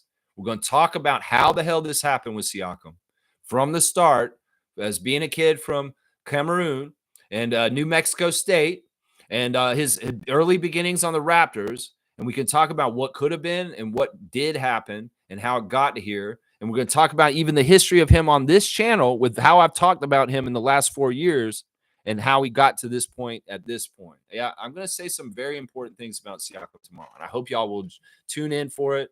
It's not a dedication. It's not a Share the Love Club. It's not a trivia. It is a Sunday report, a news story on how this happened. And it's going to be a glorious, glorious, fun stream to do. Trust me. Because it's a victory stream is what's going to happen tomorrow. It's Cool Cat. It's a victory stream for our guy, Pascal. That's right. He hasn't got it done yet. 2 more wins and get to the finals, my guy. And then become another champion if you can beat OKC. That's what I'm going to say right there. It's like DZ saying when T-Mac left us and became a superstar in Orlando, I was crushed. But I said at least we have Vince. Then Vince got traded. Sad days. Yeah. In some ways, there was manipulation to try and start narratives around the Raptors in different ways. Let's think about the whole narratives. Oh, good players just don't stay there and they leave. Well, this was like the evidence of it. And Chris Bosh enforced it too. And then it took a guy, a golden-hearted, amazing person like DeMar DeRozan to break that. Seriously. In some ways, DeMar got done wrong in some ways, but he was the one who broke this and said, I got you, Toronto. I got you no matter if Chris Bosh left. And that trope, that story of like nobody wants to play in Toronto, nobody wants to stay there. They'll draft a superstar and they'll leave. I hate that shit. That we still deal with it to this day. A lot of people like to say Scotty's going to do this, do that after a certain point. I'm like, bullshit, man. This is totally different than it used to be. And if you haven't updated your notes on the Raptors organization, you need to, because that may have been true in the early 2000s where we lose guys because of bullshit. That's not the case anymore. Not in the age of Masai. And in some ways, if Keith Pelly's really all about keeping superstars and investing in superstars and teams, Masai needs to keep around because he's a superstar. Because that's the thing right there. It's not just that Sky's a superstar for the Raptors. Masai Ujiri is a superstar for the Raptors. Also, Keith Pelly. And you need to keep your superstars, is what you've said, right? Right? Yeah, it's sad days for sure. Those were rough days, man. Really, really rough days. But we've gotten to the point now where the respect is right. The respect is more right on this. That's right. Fiercely saying Paul Pierce was probably high when he said that nonsense. Yeah, I don't understand how you can overlook this, man. Seriously. I mean, I guess it's because you watch the coverage from the U.S. and they overlook Siakam, so it's just trained into your head to overlook him. This will be part of the Sunday report tomorrow, so listen to me tomorrow. I got something to say about this. Cool Cat saying, I have to say about OG is quite emotive on Knicks teams. Yeah, you've never seen OG do this. I know you're a big OG fan too. And we've never seen OG like he was in game 1 of the Eastern Conference Finals. I've never, ever seen him come at a teammate like that. Never once. Never once on the Raptors. That's right. Randolph saying, blessings, beloved Raptor freaks, most informative gang. Always give your best, do your best, say your best, and live your best. People will receive nothing but your best. There you go. We got a 2 spot from Randolph here. Let me do the straight goods on Canadian goods. Now, I was going to say, listen to Canadian music. Listen to Neil Young. You could do that. Maybe at some point I'll do the straight goods on Canadian goods and I'll start covering Canadian artists. I don't know if I start running out of things to do. But today we're doing Elephant in the Castle. I know that's a weird strain, right? We've kind of been doing coffee shops and kind of higher end restaurants. I don't know if this is a higher end restaurant. Of course, Elephant in a Castle is a chain that's based on British cuisine. And it was originally an American company, guys, out of Boston. And they have restaurants both in Canada and the United States right now. Elephant in the Castle. Now, the Canadians bought it. We bought it in 2012. So it's kind of interesting, man, that it's a straight up Canadian company now, but it did start out as an American company that we overtook. And the other thing is that there's locations in the States still that are Canadian owned. That, if you live in one of these cities in the States and you really want to help Canada in this tariff war, go eat at Elephant in the Castle. Seriously.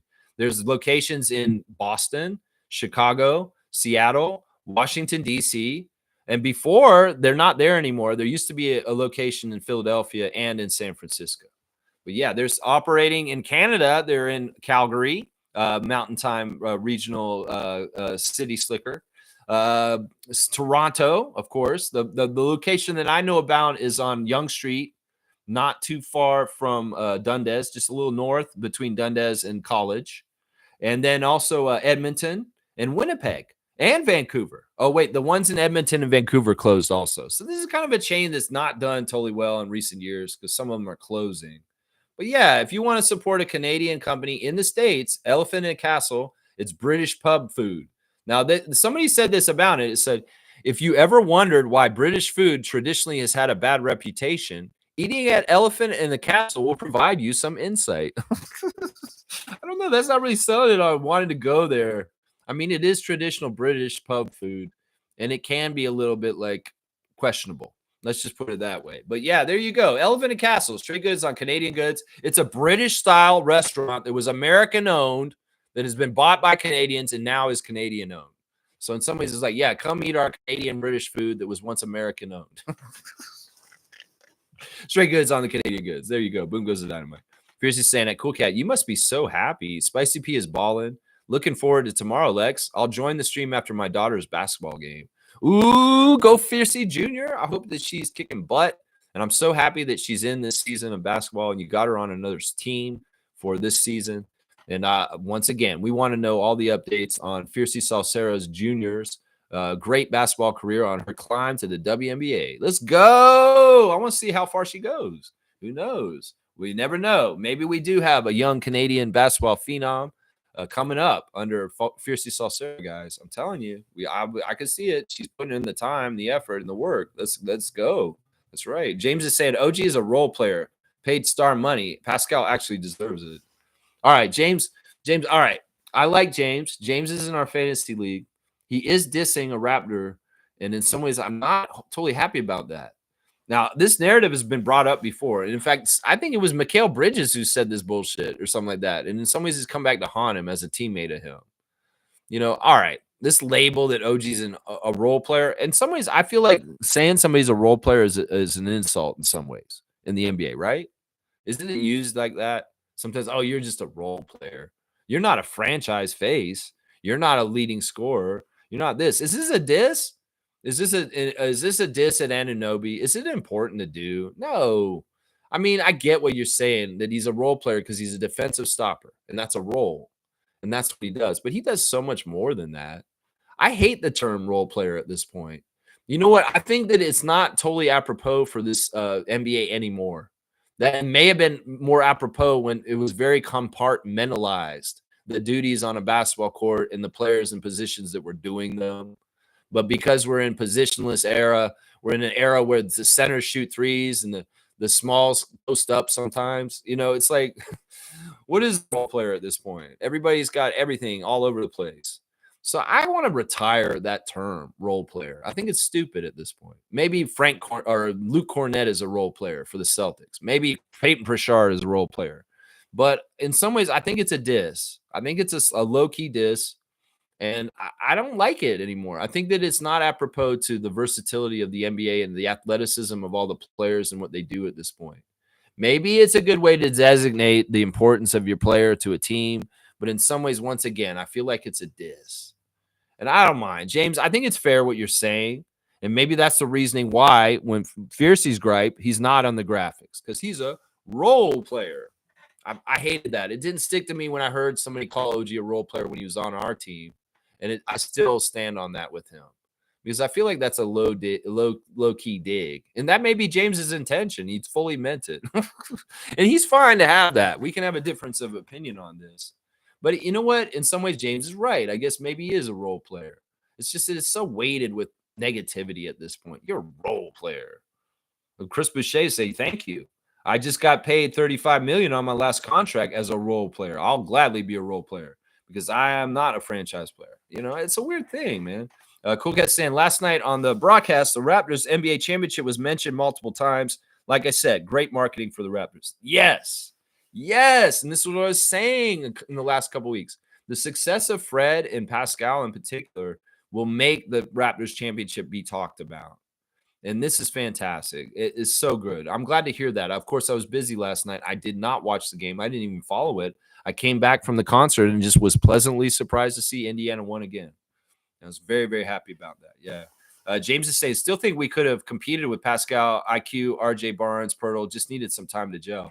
Okay. And this is an aspect of Grange's article that I'm pissed off about that I'm glad you brought up, James.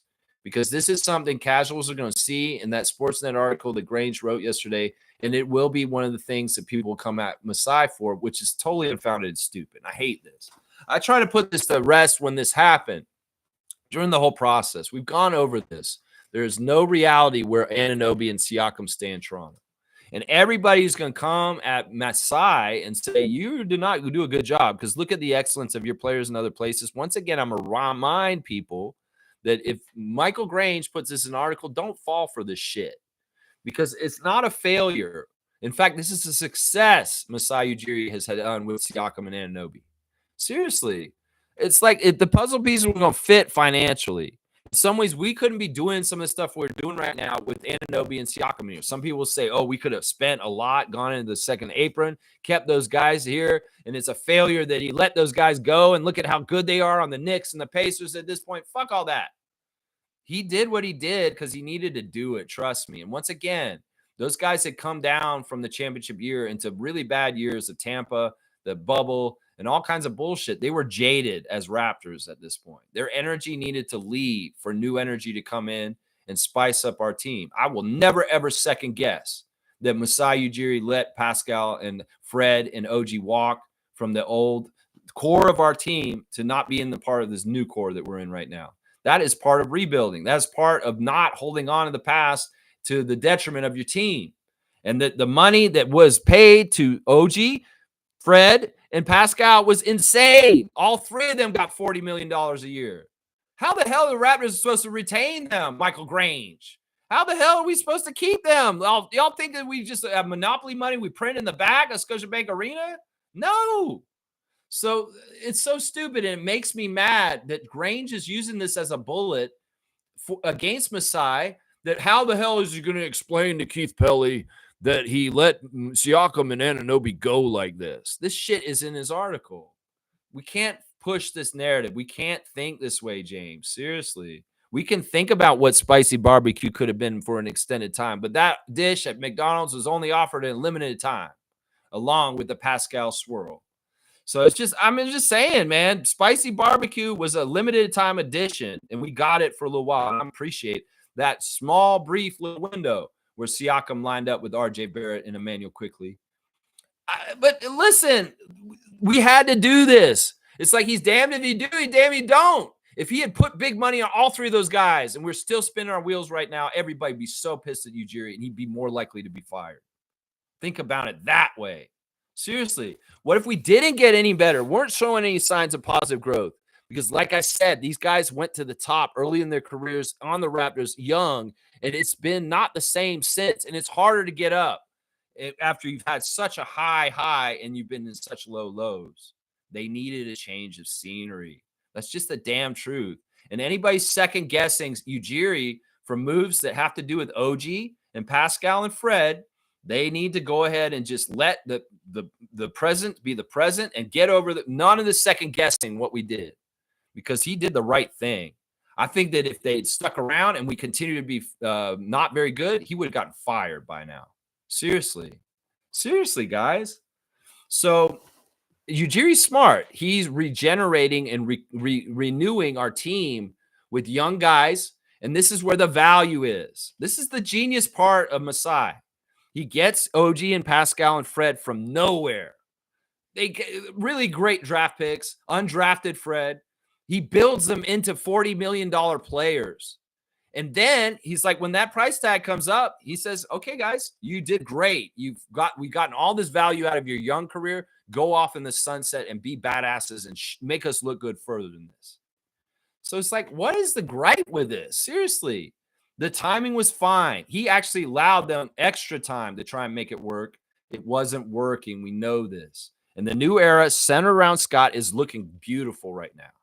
So we don't change from what we don't want to get dragged into the next era of Raptors basketball with guys that we didn't need to keep holding on to because financially they hamstring us from flexibility with what we want to do.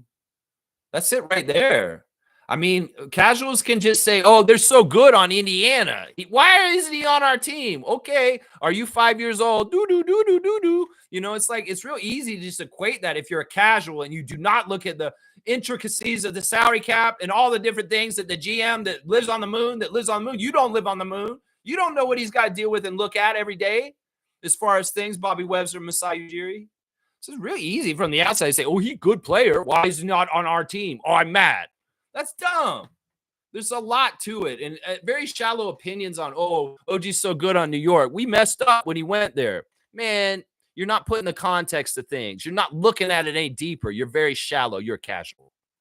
That's what I say to people that lament Pascal and OG not being here anymore. Their time had come. We moved on. We're moving forward into the new era. Let it go. And just because they're having success right now doesn't mean Masai failed. In fact, that means he's successful because he built very badass NBA players that continue to achieve and strive past him. I mean, that's the way I would look at it. Why would anybody see that as a failure? He built guys from nowhere into $40 million men. How is that a failure? Seriously. What is that? That's not a failure, man. That's not failure to me. Fiercely saying, I like Michael J. Fox as an actor. He's been a Knicks fan forever. But sorry, not sorry for all these Knicks fans. I'm loving it. Am I a mean person? I may be wrong for doing what I did. Maybe I'm a little bit slightly going to hell for doing my little Michael J. Fox part earlier, man. I love the guy, man. Seriously, don't get me wrong, man. Teen Wolf, Back to the Future. Are you kidding me? Come on now. He was, in some ways, Michael J. Fox did things for Canada like Vince Carter did. Seriously, he did. He made Canada. I bet we've been together for a million years. I bet we'd be together for a million more. It's like I started dreaming on the night we kissed. Oh, I'm learning the music, and I can't remember what I ever did before. Oh, what would we do, baby, without us? What would we do, baby, without us? And there ain't no nothing we can't love each other through. What would we do, baby, without us? Sha-la-la-la. Yes, I remembered it. Yes, I forgot it earlier, but I remembered Family Ties on the second try. Boom goes a dynamite, Lex. Yeah. I'm sorry. I know some of y'all got some good vibes off my falsetto just now. I know Cool Cat was a fan of that. He's like, oh, damn, he just hit that little note on Family Ties. What would we do, baby? Yeah, let's go. No, Michael, I love you, man. It's disheartening. You should be We the North, my guy. What is with you guys that get big in the United States and you turn your back on Canada? These are great Canadians come back to Canada, like Neil Young. Neil Young is living back in Canada again, guys. He moved back to Canada in 2020 with Daryl Hannah, his wife, and he lives at Omi, where he grew up still. He's like, I looked this up earlier, and he's like actually living not far from the concert that we like went to last night. He like literally drove from his house to come to that concert last night, Dad. And he's living in Omi. Like right now, it's like not living in California anymore. He's back in Canada. Another guy who came back to Canada, Tom Green. Tom Green left LA. He's like, I'm sick of these Hollywood types. I'm going back to put my bum on the post at my house in Ottawa. Yeah, Tom Green's living out in the country like me now. Like out in the middle of nowhere. He got a mule and a horse, and he's riding around his trails on his land. And he's like, I'm so happy to be back in Canada. In Canada? Oh, my bum is on the chair. My bum is on the chair. Why can't you do this, Gretzky? You turncoat mega piece of shit. Who the fuck are you? Steve Nash? I know you live in the States too. Do you? Or do you live in Canada right now? I don't know. Either way, I wonder about you. And Michael J. Fox, come on, man. Come on, man. You should be at Scotiabank Arena. Not at Madison Square Garden. That's your own damn fault. You're in shambles from last night. That's your own damn fault. And I will say it's very, very fun to watch Stephen A. Smith in shambles. Oh, yeah. It's these highlights of Stephen A. Smith breaking down after the Knicks failures. Oh, Très magnifique. So tasty. It's so juicy. So fun. Stephen A. Smith and shit. Oh, the Knicks. Oh, it's so good. So good. So good, man. I wonder what Chev is saying these days, man. As a man who's in New York, as a Raptors Nation man, oh, I'm sure Chev is rolling on the ground with Siakam burning up the Knicks right now. Chev's probably laughing over his ass. Oh, did you see when Siakam did this? Oh, damn, the Knicks are done. Oh, man, Chev, I'll bet he's been going off right now, man. I'm telling you right now, man. Fiercely saying OG has never been in conflict like that with his Raptors teammates. Never. Maybe in the back, but I've never seen in public. Nope. Unless they kept it real professional. But we also saw Brunson yapping at Cat. So I'm telling you, they said personal shit to each other. Brunson was being the referee, and he was admonishing them for not keeping it together, but they couldn't stop. He told OG to shut up, and then he told Cat to shut up, and they continued to go at each other. And they were like, kind of, guys, shut up. We can't come apart right now. We got to stay together. That's what Scotty said all the time. I'm proud of my guys. We had a bad year. We didn't get a lot of wins, but we stayed together. And that's important, man. Losing will make people turn on each other. Failure will make people turn on each other. In fact, when you get in failure situations, you see the real deal from those people. What's going to happen? Are you going to get OG in your face, Cat? Or are you going to get Kyle Lowry laying on the ground, feeling sad for DeMar DeRozan missing the shot and saying, don't worry about it, DeMar. You're going to get it next time. I support you and I love you in failure. That's what I'm saying, man. This is part of the problem with sports. This is the difference I've been talking about. This is why y'all lose, Leafs, because you're toxic and you expect too much and you won't let the Leafs just be the Leafs. The Raptors, in some ways, like I said, they get beat by LeBron. We're standing there giving a cheering support in failure towards the team. Towards the team. They're clapping. LeBron said, can you hear this, guys? This crowd's amazing. They're here cheering this team. They just lost to us. And what's the action? I'm just saying, man, unconditional love for your team is the way to go in sports and for your teammates. It's like DeMar showing that love between DeMar and Kyle and what was described in the failure, that end of that playoffs where he missed. And he's like, don't worry, get up. We're going to go and get it next year. That brought them up and kept building. I'm just saying. Anyway, I don't know. I'm going in tangents.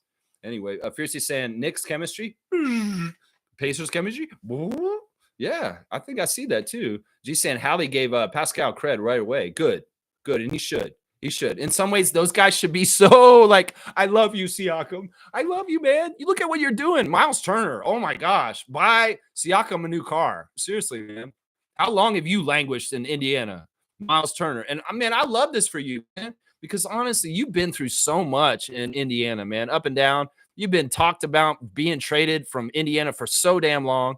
And the fact that you stuck through and for like 12 years you've been on Indiana, right? Something like that. Now you're at this point where Siakam shows up and you're like, now we're doing this. In particular, Miles Turner should be like, Pascal, you're my best friend. I love you, man. Seriously. Think about Miles Turner and his tenure on the Pacers and how much he's seen. And this has got to be so rewarding for that Lego maniac. Seriously. This has got to be so rewarding for him. He's like, man, they should all be kissing Siakam's ass. And like I said, if they somehow, some way win this championship and Siakam is the MVP of the finals, yeah, we're going to look real good up here up north. I'm telling you right now, just like Kukat said, we're going to look real good up here. That's right. Fiercely saying being a GOAT doesn't only fall on stats, but also the players' hearts and how they were in the culture. This is exactly true. This is why I had the GOAT rankings. I haven't really brought them out or updated them recently. In fact, I probably should do that this summer. Since we had the 30th anniversary and a lot of alumni were coming in, some of the loyalty scores have changed. And I may have to update my GOAT ranking score. And that is one of the categories: loyalty, longevity with the team, and winning, all kinds of stuff. It's a formula that I created years back to decide. And in fact, it was very instrumental in helping declare Kyle Lowry as the unanimous GOAT in Raptors Nation. I made a statistical formula to help give scientific evidence of how Kyle Lowry is the greatest Raptor of all time over Vince Carter and Kawhi Leonard. And I think it started to stick. This is something we did very early in the channel, the GOAT rankings. And I haven't really brought them up as much recently, but I should revisit them and redo them and update them for what's happened since the last time I updated them. Vince Carter's getting his loyalty score changed, basically, is what I'm saying. He may go up on the rankings a little bit because of that. So, yeah, this is totally true, Fiercey. It's not just about stats, Chris Bosch. It's about loyalty. That's what I'm saying right there. It's about loyalty. That's right. Kareem saying, Halliburton also gave praise to the Pacers organization and not flipping the roster and keeping the group together to gain experience. I feel like at some point the Raptors need to stop the revolving door. Yes, and that's now. We've got the right guys in the building. We don't need to keep sending them out through the thing. And that's why Raptors fans that really want to change all the time, get more trades, more free agency. Oh, we got to trade RJ now. Obviously, you need to shut the fuck up. That's exactly why. Kareem's right. And, that's really smart that the Pacers did this. And that's part of the reason why they're getting gains and getting further in the playoffs right now. In fact, you can make the argument that the Knicks revolving door policy has screwed them up. I told y'all they went one step too far when they did not value Isaiah and they overvalued Mikal and they made an overtrade of all their picks to get Mikal Bridges. That wasn't totally necessary. And they probably needed the player type of Hartenstein more in this instance at this point, honestly. So whatever, Knicks. And then go ahead and get Cat too. Your winning formula was when you made the trade for Anunoby and that team that you finished the season when you first got Anunoby. That was your winning team. But you went and changed it too much in the offseason, revolving door. And you went a little too far, honestly. You went a little too far. And that's why I'm saying, Raptors fans, understand what Kareem's saying here. And let's close the revolving door. Let's not put things through it anymore because we've got a good core and they need to grow and gel. And that's what the Pacers did, and they get success for it. That's right. Yep. Kareem, and you still have fans wanting to trade RJ and this player for that player. And do they not understand the power of security, stability, and chemistry? Exactly. Boom goes the dynamite. G's right on it. He's going to get a dunk. I'm going to give G a dunk for being a badass, being an original Raptors freak from the beginning of this channel, the original champion of trivia. And just being an awesome, steady guy who's been here in my channel a lot over the last 4 years. I appreciate you, G. I really do. One of the smartest Raptor freaks, too. Cool guy saying, Lex, that was a special night that you did for your dad. Beautiful memories. Love Neil Young, too. I couldn't believe it. And I really did hoodwink him. Like, he had no idea where he's going. I was lying to him. I was like, I want to go to this farm school, Dad, because I'm thinking about taking classes in agriculture out there. Oh, let's go check it out. Yeah, it's weird. It's in a remote place, and we have to take a shuttle bus to get to it. That was true. And then it's got a little weird. Like, we showed up at the place to get the shuttle bus, which was a hardware store parking lot, because the farm where the concert was had no parking. And the only way you could get to where the show was on this bus. And it was, it was crazy. And I'm trying to pay along still. I'm like, yeah, I'm hoping he's thinking these are students that want to learn agriculture like me. But no, there's a bunch of drunk white Canadian guys getting on there like that are drinking beers and like, oh, I can't wait to see Neil. I'm like, man, these guys gonna blow this cover. I'm like, he has no idea where we're going right now. And he's like, and then he started hearing people start saying there's a show. He's like, are we going to a show? It's like, I don't know what this thing is. It's like an orientation or something like that. I don't know. This is weird, man. Why do we need to like take a bus to get to this? He started to dawn on him. So it was a really cool like surprise. And my mom and my brother were totally in on it with me. And we got him. And like this morning, he's smiling real big and like, yeah, cool cat. It is really special. It's a really good memory, but I'll always have now. Yeah. Info saying, now I understand why Masai cried when trading Pascal. He realized what we were giving away. What a game by him. Yeah, it's not that we gave him away, man. I don't like that language around this. It's not that we gave him away. We did what he did what he did with us here, and it was time to move on. And you know what? That's the thing we got to understand, Raptors. We don't just retain players forever. We can't hold everybody. We have a 17-man roster. And you can't have like the same players forever. You got to let guys go. And like I said, it's really masterful to get the best quality value years for a player before they cash out. And that is what we did with all three of those guys. Those three guys, we got to remember, they all became the highest paid players in the franchise histories of those three teams when they went to those teams. Siakam became the highest paid player in Indiana Pacers history, I think. OG became the highest paid player in Knicks history, and Fred became the highest paid player in Houston Rockets history. So what does that say? How the hell do we keep all three of them, guys? Seriously, this is not a giveaway. We got the value for him. He's paid his dues, and we got our contract length with him. Well, he went and he signed another contract with somebody else, and now he provides his services for that other place. You buy a plumber once, and he pays his contract. He fixes your sink. You want him to hang out and just be at your house all day? No, that's not how contracts work. So, Infamous, I love you, man. I appreciate you showing up more often again recently. But I can't get behind this whole idea that we gave away Siakam. No. He service rendered, paid for, done, contract up, moving on. That's it. And in some ways, we got stuff for him in the value of the trade. Bruce Brown, Kelly Olynyk, stuff like, that was the Utah. Well, Bruce Brown and Jordan Nwora and different people. It's all how it is. It's just management in the NBA and Bobby Webster and Masai Ujiri's job, and not ours. That's what I say right there. Cool Cat saying, I'm enjoying this NBA season's playoffs. Parity makes it exciting and unpredictable. Viewership is back up since many years ago. See, that's what I'm saying. Y'all trying to control it too much was too easy to observe, Adam Silver. And making it unpredictable and not knowing what's going to happen has made people come back. And good job. This is what you need to continue to do. If you're seeing the trends and increases of viewership, well, keep going in that direction. You're doing it right. And don't worry about markets and stars and who's on TV. And if Siakam's going to be the leading scorer and kick the Knicks' ass on TV last night, you better fucking promote him. That's what I'm going to say right there. You don't write the stories anymore. The players write the stories on the court with their achievements and what they do on the court. If you pre-write the stories for players, you make the product look shitty. So that's what you got to continue to do, Adam Silver. You can't just say, I'm Zion Williamson and I'm a future star of this league. Fucking prove it first. That's what I'm saying. You can't anoint guys before they've done anything. You need to allow the guys in the league to come up and achieve like Siakam has, and they rightfully get their just due. You giving it to people like Ben Simmons too early has cheapened the league and made it look bad. You need to give it the just desserts to the people that rightfully deserve it. And stop trying to write who you want it to be. It has to naturally occur the way it is. SGA is your best player. He's the face of the league. So you need to accept that, even if he's a Canadian guy. I'm sorry. That's just the truth. There you go. Boom goes the dynamite right there. G saying Rick found the balance of developing and winning. They have so many weapons.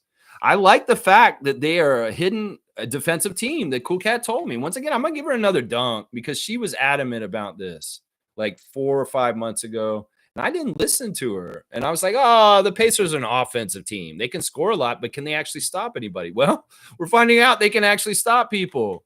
And, this is interesting because, they just came out with the all defensive teams recently, and OG didn't get on it. He was the last person who missed the cut to be on the all defensive second team vote wise, which I don't agree with.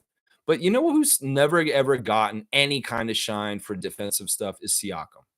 And honestly, there's a huge history of Pascal doing huge defensive plays for us. I mean, we covered the game last week of the Bucks Eastern Conference Finals, Game 3 in 2019 when we played in Scotiabank and Kawhi got 36 in double overtime. One of the important plays at the end of the game was a huge block on Brook Lopez by Pascal Siakam. And there's a lot of Siakam's length and defensive ability that gets completely overlooked. And that in some ways, in the shadow of Anunoby and other people on the Raptors, and just for being more known for his spin moves and his offense, his defense completely gets overlooked. And he is actually a really good defensive player. In some ways, if they really wanted to market him, they could say way more about how two-way he is and really enhance his defensive profile if they really wanted to market it that way. But nobody thinks about it. They overlook it. But it's there. It's there. There's a lot of moments where Siakam has been absolutely integral and top notch on defense, and he doesn't get any kind of flowers for that. And I should talk about it tomorrow. That's what I say right there. That's what I'm saying. That's right. Let's see. Kareem saying, I know I'm speaking out of pocket when I say this, but if Darko isn't successful this year, and what I consider success is making the playoffs, not the play-in, would you consider Dwayne Casey? He's a whisperer. I like his Creed went about this. It's like, all right, is he being serious? He seems like he's being serious, but then is he not being serious? Or is he being okay? No, he's not being serious. He brought up Dwayne Casey. No, he's not being serious. I'm gonna read. I'll read that next comment because it doesn't have anything to do with this. I want to deal with this. Listen, I'm not trying to get Darko out, even if he has not totally what your expectations are. I think that if he makes the play and he's safe, I think he does need to make the plan, but I don't think he's going to be in trouble, guys. I think that they understand the long term. This is what I'll say. He went from 25 wins to 30 wins, which is a 5-game improvement. Now, if he gets 35 wins and he doesn't make the playoffs, is that still counted as an improvement, a building? It should. It may not be the huge leap that we were hoping, but if you have to constitute like things with like lost games because of injury or any kind of things that we have to keep in mind, maybe a hit job in the schedule again, we got to keep our expectations for the season changing, just depending on how things change, is what I'll say. Right now, looking at it healthy wise, if everything goes really well, we could be a playoff team for sure. And I think that's what's going to happen. But I also, at the same time, we have to always be able to kind of lower expectations depending on things that happen in reality as far as roadblocks for the team. I'm not trying to get Darko fired next year. I'm not going to set any stipulations of expectations for him like you just did, Kareem. I don't think that that's the problem, and I don't think that's going to happen. As long as Darko's showing a development with the core and rebuilding, and they are getting better and better, that's all that should matter. It shouldn't necessarily matter about winning a championship, obviously. And it may not totally hinge on home court advantage or having a straight up playoff spot. But I think improvement of wins is definitely absolutely essential. And then maybe possibly we should be actually saying, yes, we need to make at least the play in. And I think that people will say that, yeah. But also, once again, we're not trying to set up the chopping block for our coach in any kind of way. We want to allow him the ability to try and do his job to the best of his ability without any stress of losing his job, possibly. He knows it's there. He's smart. He understands all that. And he's going to be successful and he's going to be fine. So that's the way I look at it right there. Dwayne Casey's retired. He's too old. He's not going to coach anymore. He's done. That's why he stepped down as the coach of the Pistons, is because he's old. He's getting too old for this crap. He did his Roger Murtaugh moment, man. He did. And one of those the last year he coached the Pistons, they were dreadfully bad. And he literally had his Danny Glover, Roger Murtaugh moment. I'm getting too old for this shit. And he walked off. So don't expect Casey to return to coaching. No, he's front office kind of person now, and maybe even just advanced scout. It seems like a lot of what he's doing now is scouting. Like he shows up the buildings and scouts advanced scouts for the Pistons right now. That's his job. I don't even know if he's totally he probably does stuff in the front office because he has the experience to.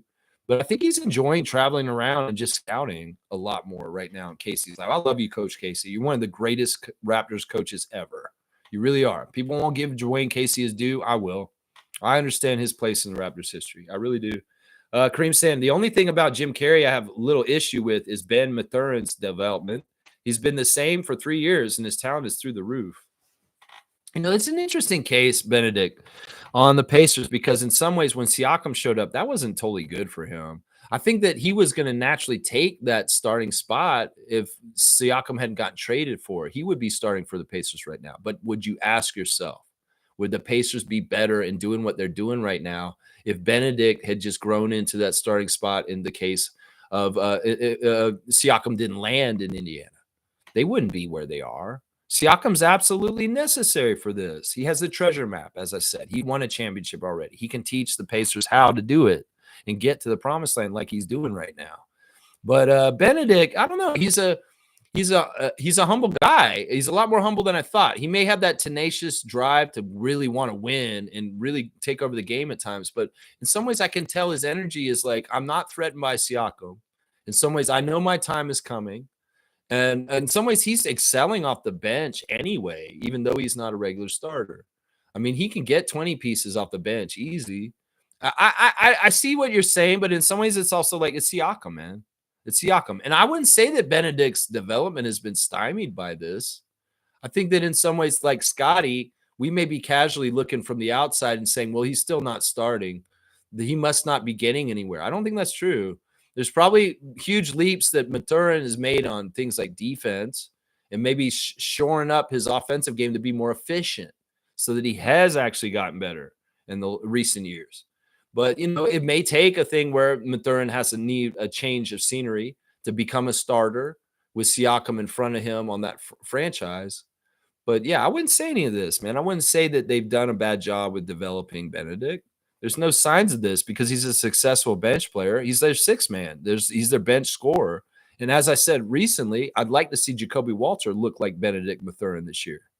Because if he could do a 20-piece off the bench in not many minutes like Mathurin does, that's a piece we want on our team. A sixth man that's a very good scorer off the bench, Jacoby Walter, a Baylor. That's what I want to see right there. Yeah, Wayne's here. Good morning, Raptor Freaks. Well, matched game last night. Pascal came to play and would have gotten his 50 points if his teammates didn't stop feeding him at times. Last night's Pacers win was all Pascal.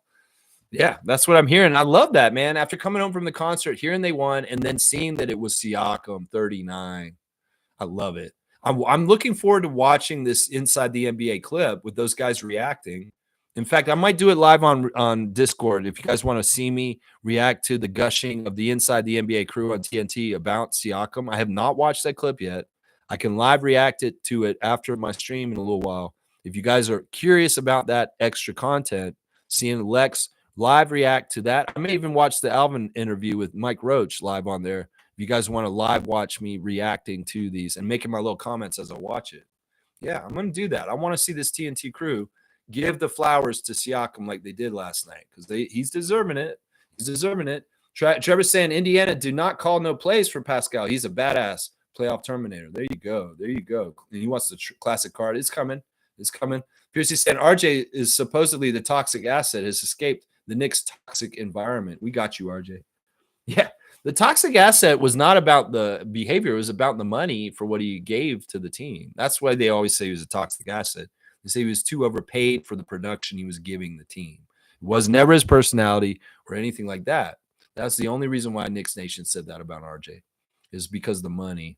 Fiercely saying, not Kareem calling Rick Carlisle Jim Carrey. He does look like him. Yeah, us bald guys that kind of make funny faces. Yeah, we kind of look alike. I am a little bit like those guys too, a little bit.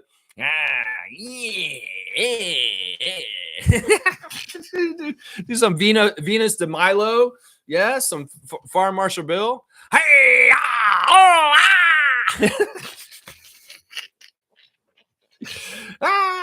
All right, let's keep going.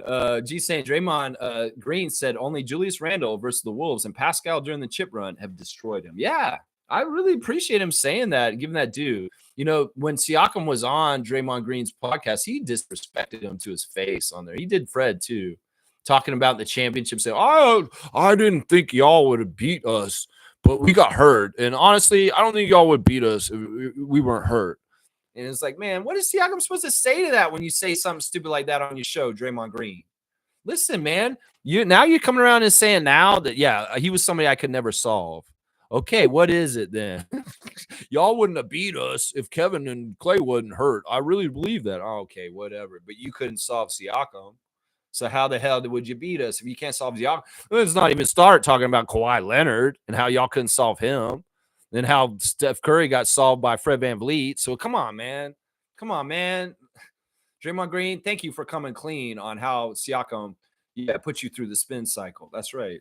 Cool guy saying the CEO has removed the president positions from all the teams so far. TFC, Leafs no longer have a president role. Contracts were never renewed. That's interesting. So this has been the pattern with the other teams under Rodgers, with TFC, Blue Jays, and the Leafs now as of the last couple of days. Man, can we make Masai Ujiri president of MLSE? I was really hoping Keith Elliott would come in there and say the new president of the Maple Leafs is going to be Masai Ujiri. Well, come on in, Masai. Come on in. Hey, everybody, I'm running the Leafs now. We're going to win championships. Yeah, Stanley Cup. Fiercely saying, beautiful gesture for your father, Lex. I appreciate it. Yeah, it was really nice. It was planned ahead, and man, I'm so glad it went pretty well, other than the weather. The weather's the only thing that did cooperate. Fiercely saying, if SGA's free throw merchant, then what are LeBron, Joker, and Bozo? They're rent free. They live rent free at the free throw line. I mean, reputation with LeBron. Joel probably, I don't know. They're trying to manufacture him and help him a little bit better by giving him more of a scoring boost at the free throw line. I feel like that. James Harden, I go back and forth on him. You know, he was a free throw merchant before when he was doing his little step to get people to foul him, and he'd do some weird shit debate. But he doesn't really have the ability to do that because they changed the rules for him and Trae Young in the way they used to do things to get the fouls called. So he's adjusted. The thing that's mystifying to me is how the hell is James Harden on the All-NBA team yesterday? Seriously. Like, what the hell? He wasn't even the best Clipper. It was Norman Powell. And this is like overlooked. Norman Powell, James got All-Star and All-NBA this year. What was he doing over there so great like that? Like, seriously, this is a legacy. Like, you've been an All-NBA guy. We're just going to add another one to your resume like LeBron, this kind of thing. Because I don't feel like James Harden should have been on an All-NBA team, guys. I really don't. I'm not going to go over the All-NBA teams because in some ways, I know Scotty didn't get any votes for it. And they're making notes of the Scotty played the 65 games and he didn't even get any post-game stuff. I mean, postseason stuff. It is what it is.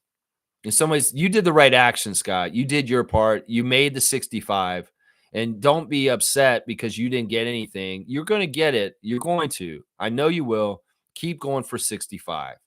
It's the right action. Even if the NBA overlooked you this year, that's more because of the team and not you, man. You know that. And you're going to rise and elevate. You do good things. as an individual for the team. You guys win, and then you will look good. You will get accolades, and you will save Masai's job. That's what you got to do. That's what you got to do, my guy. That's right. That's right. Wayne's saying the best basketball games are when talented teams have to win against another talented team and must win games. Knicks Pacers series is not done. Knicks coach's job is on the line. Game 3 is important. They're going to have to go to Indiana. And I will say this, man. If they sweep the Knicks, Rick Carlisle just outcoached the hell of Tom Thibodeau. Seriously. And he should get fired. Honestly, I'd be all about that, man. If this could happen, I'd be great, man. You know I want dumpster fires for the other Atlantic Division teams. I'm never like Knicks Nation fully. If I'm Knicks Nation, it's because they're playing the Sixers or the Celtics. But otherwise, I'm not Knicks Nation. No. My good friend Alan McVeigh, DJ to the L down in Tallahassee at Top Flight Club, one of the best DJs in the Southeast area of the United States.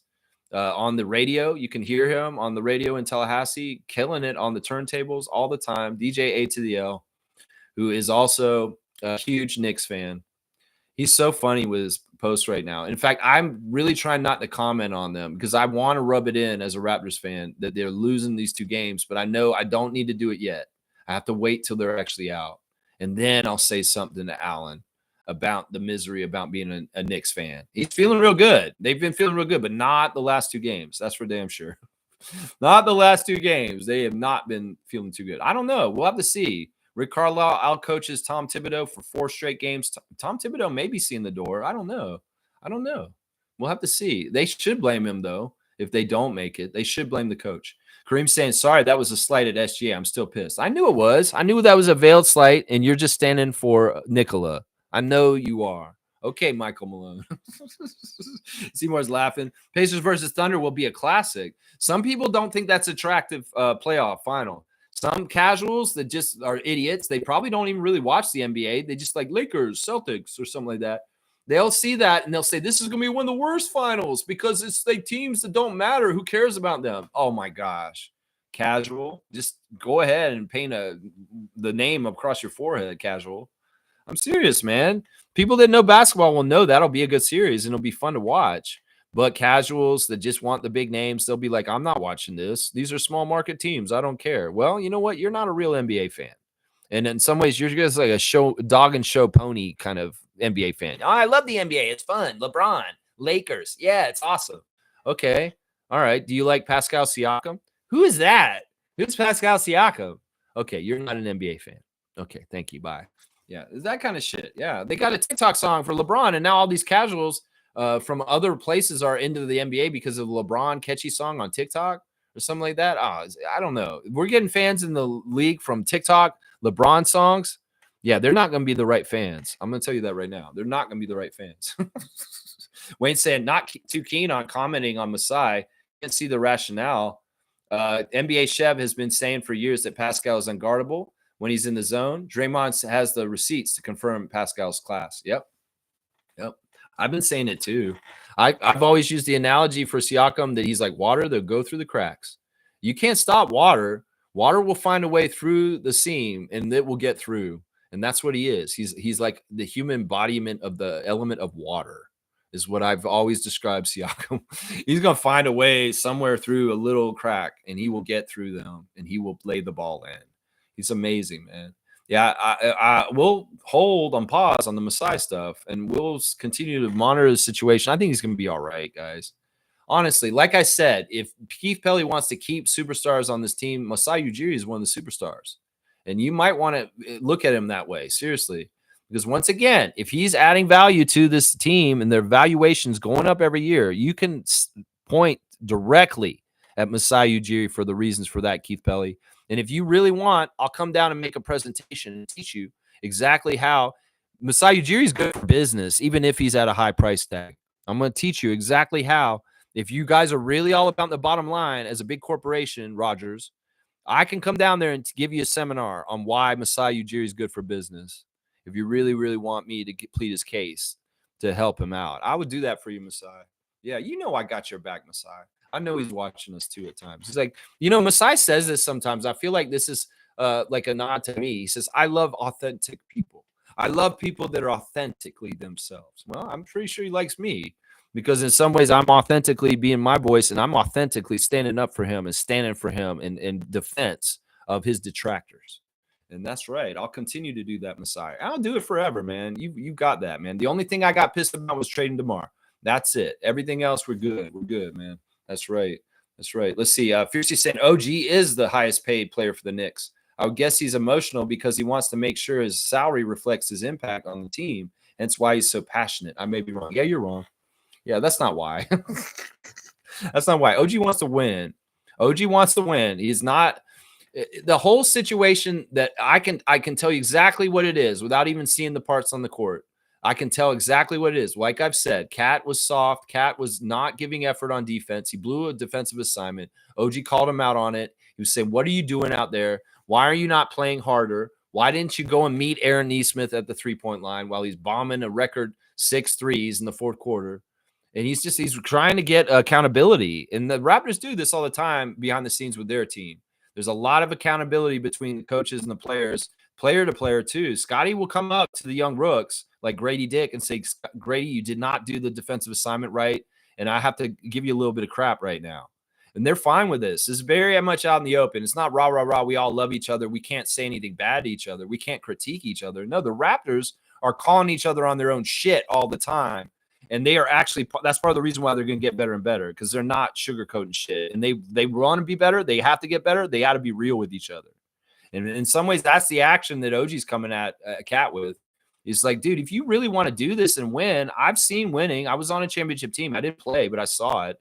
I saw what Kawhi has to do. I saw what Pascal did. I saw what Fred and Kyle did. And I'm going to tell you right now, your energy and who you are and out there and what you're putting on the court isn't the energy that's championship, Cat. And that's why I'm pleading with you to fucking get off your ass and stop being so lazy with your shit. That's the energy right there. That's everything right there, Fiercey, about that exchange right there. And Knicks fans, you can interpret it how you want. I know that's exactly how it went down because OG cares about defense. And if Cat was missing his defensive assignments, he's calling it out on. That's what it was right there. That's it. That's it. It's nothing to do with OG and his team or whatever. He's calling Cat out for missing his defensive assignment. Fiercely saying, I'm not sure how to phrase it, but when you have a certain visibility money-wise and you're targeted by hateful fans, you want to back it up. Yeah, I don't know. I don't think OG pays attention to me, the fans at all. I mean, he's so disconnected. He's on that scale with Kawhi, where it's just like, I'm not having social media. I'm not trying to interact. If he posts on Instagram, Monique's like, oh, he posted on Instagram. OG posted on Instagram, everybody. Raise the alarm. No, I think he's disconnected, and he's not listening to noise. He doesn't care. In some ways, he could do well in New York market because he's like that. Seriously, maybe the Knicks should have gotten Leonard this whole time because Leonard will disconnect. He won't give a shit about anything the press or the fans say. So OG's on that scale like that. He may have actually learned some of that energy from Kawhi the year he played with him. It's just like, oh, this is how Kawhi deals with the fans and the press. I'm going to be like Kawhi. I'm not opting into the social media package that is offered to NBA players. I'm sorry, fans. I'm not Kevin Durant. I'm not going to write to you on Twitter. I'm sorry. You know, it's like, you know, that's his choice. I don't think he hears all that. I don't think that even affects him. I'm going to tell you right now. If he's battling anybody, he's battling himself to be a better version of himself every day. That's what he's doing right there. Boom goes the dynamite. That's right. Seymour saying, honestly, Pascal and Fred are the only ones I respect that put on another jersey. If you ain't with us, you're against us, period. I love Fred, and I love that you put him on there because there's so many people that don't look at Fred that same way. They think that he dissed us and took off and took big money and left us, but that was the right move for him and his family, and that was the right move for the Raptors too. Seriously. Yeah, I once again, OG will make us look good too, guys, in the end. Watch. He'll make us look good in the end, but I don't want him to be a champion again, and that's why the Knicks need to lose the Pacers now. That's right. That's right. Fiercely saying it was Mikal Bridges who said it while he was with the Nets. Yeah, he's the one who called OG a role player. Like, and now they're teammates. Awkward. I know. It was like, what is that? You know what? You're not any different than him. If you call him a role player, Mikal Bridges, you're a role player too, motherfucker. Seriously. It's like Spider-Man pointing at each other. OG and Mikal are like that. It's like, oh, you're a role player. No, you're a role player. You're a role player. No, you're a role player. Josh Hart, you want in on this? 3 Spider-Man? Oh, you're a role player. You're a role player. You're a role player. Josh Hart, no, you're a role player. No, you're a role player, Mikal. It's so dumb, man. There's this saying Bridges was a role player. Exactly, with the Suns and became a big headed the moment that Brooklyn made him number one option, whatever. Yeah, but even then, like he was a failed number one for the Nets. What did they do while he was there? They were garbage, absolute garbage. They didn't have very much help, but still, it's not like he was a bona fide franchise player. They were a garbage team that lost a lot when he was the number one guy in Brooklyn those couple of years. So yeah, nah, yeah, it's silly, silly. Let's keep going. Seymour saying one thing I love: people who call Leafs Nation and Leafs fan base toxic. Stephen A. Smith. Now their team's losing and they're acting the same way. Laugh out loud. People just talk shit nowadays. Later to catch them doing the same. Laugh out loud. That is funny. Hypocrites. Hypocrites. That's what they call it, right, Seymour? You're a hypocrite, Stephen A. Smith. You know, that's funny. I'm telling you, man, the mirror image of the Toronto Maple Leafs to the New York Knicks is there, guys. There's very much all the same kind of ingredients in those two things. They are the epitome of each other in their sports leagues. The Leafs are the Knicks. The Knicks are the Leafs. It's the same everything about them and the problems in both teams. Same everything. I'm telling you. And the Knicks are going to get what the Leafs got very, very soon. Trust me. They're going to get it. That's right. Seymour saying, you get what you put out. That's right. That's right. And that's why we put out love. That's why we put out unconditional love. And Kyle and DeMar elevate themselves when they have unconditional love for each other, even in failure. I'm telling you, man, that's why we need to have unconditional love for our team. So think about it. LeBronto happens. We cheer the Raptors in failure at the end of that season, clapping for them. It's like LeBron's like, I can't believe this. We just beat them. They're cheering them. What happens? A couple years later, we win a championship. It's exactly right what Seymour's saying. We put out what we get, and you put out unconditional love, and you will get love back. If you put out unconditional hate, Donald Trump, you're going to get hate back. You're going to get it on reckoning day. Oh, my gosh, you're going to get it. You corrupt ass piece of shit mobster president who's absolutely grifting left and right out in plain daylight right now. And nobody is seeing it. You're crazy. This crypto dinner he just had this week. Oh my gosh. If you think that Donald Trump is a good president and he's doing good things right now, you are crazy. And you do not have your eyes open to the truth right now. That this man is the biggest criminal in the history of the world. The biggest criminal in the history of the world. Seriously. All right, I'm going to keep going. He's going to get what he gets from what he puts out. Trust me, Seymour. Donald Trump is going to get that. Watch. Fiercely saying the way Masai valued Pascal and OG and made it difficult for them to get traded in previous years, they were able to leverage that in their current negotiations. They got money. It was well-deserved. It all worked out for everybody. We know that era with Lowry around, he wanted to get everybody bags. He was very open about it. I want to get everybody bags. Well, Lowry, you're very successful. Look at your precious one, Siakam, with his bag. Look at your protege, Fred VanVleet, in his bag. Look at your OG in his bag. You did very, very successful. People like Jonas Valanciunas, all kinds of different people, very, very successful around the Raptors organization. Long careers, been around for a while, DeMar DeRozan. So it's like, yeah, we should be proud of the development we've done with our guys. And even if they're not on our team anymore, this is our success story. As Masai said, Pascal's success is his success. And that's the damn truth. That is the damn truth. That's right. 100% eye candy, well-deserved. Kaz is saying, I'm cooking right now. I love it. I love it. That's what my nephew's been saying lately. He's playing like cards with people. He's always saying, like, let me cook. I'm going to cook right now, or something like that. So he's been using this vernacular. I think that I used it when I came down there for Christmas in Atlanta this past year. And he heard me saying it at the spades table, and he started using it after I left. Yeah, I was like, say, I'm going to cook you right now. And I think he's starting to say he's cooking people now down in Atlanta. Uncle teaching nephew, stuff like that. I am cooking. So is my nephew.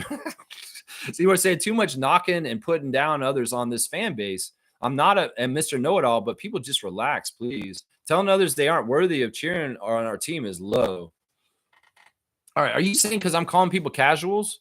Is that because I'm drawing lines on, well, are you a real fan or not? I mean, in some ways, I want to teach people to be better.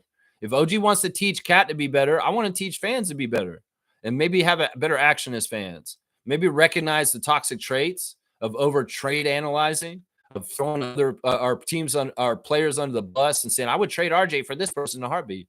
Maybe I want to come at the casuals who over importance offense so that they shame Jakob Poeltl. There's a whole kinds of reasons why I would do this, Seymour. And, I've been accused of this before, and this is true. I have an excellent standard for being a Raptors fan. I could say anybody can be a Raptors nation, but that doesn't mean you're necessarily a fan. You could be a Raptors troll. You could be a Raptors sheep, wolf in sheep clothing. You could be a guy who's acting like he's a Raptors fan, but you actually on the download you're gaslighting Raptors Nation and everybody in the Reddit spaces and social media places. And it's like, these people are destructive. These people are toxic. These people are sometimes plants. So, I mean, I get it, man. I try and delineate. I say you are your actions, right? You can say what you are. I'm a Raptors fan. What are you talking about? I've been a fan since the 90s, Raptors freak. You can't tell me I'm not a fan of the Raptors. Well, I will listen to what you say and I will judge you on your statements on whether you're a Raptors fan or not. Are you healthy in your attitudes towards the team? Are your attitudes healthy and non toxic? Because that'll tell me all I need to know. Because seriously, there may be some jabronis run around thinking they're the biggest Leaf fans in the world, but they're actually toxic ass Leaf people that are actually trolls. And they don't even realize their actions are trollish and not helping the Leafs get to the next Stanley Cup. That's what I'm saying right now. In some ways, we can learn how to be a proper fan for the team. And a lot of this extracurricular bullshit that some of the current fans, not fans, Leaf Nation or Raptors Nation, is not considered fan activity to me. It's hater activity. It's also considered as toxic activity and extra noise activity that's not necessary activity. That's what I say there. I don't know what Seymour's saying exactly, but I elaborated on his point, and that's I wanted to just espouse a bit there. Yeah, that's it. Yeah, Cool Cat saying kudos on the pipes, Lex. See, I told you she liked it. She saw it. She just got fire on that. That's right. Singing old 80s sitcom theme songs. I'm just living in the world today takes everything you got. Taking a break from all your worries sure would help a lot. Wouldn't you like to get away?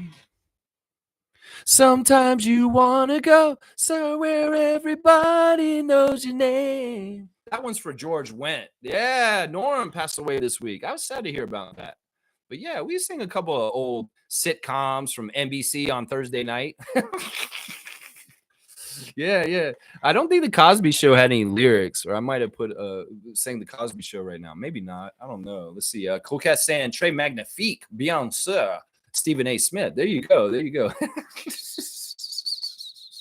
Seymour saying, hey, you put out negativity, just expect it coming right back at you. That's right, Stephen A. Smith. That's right, my guy. You're in shambles right now, aren't you, man? You're in shambles, Stephen. You're in shambles, man. Shambles.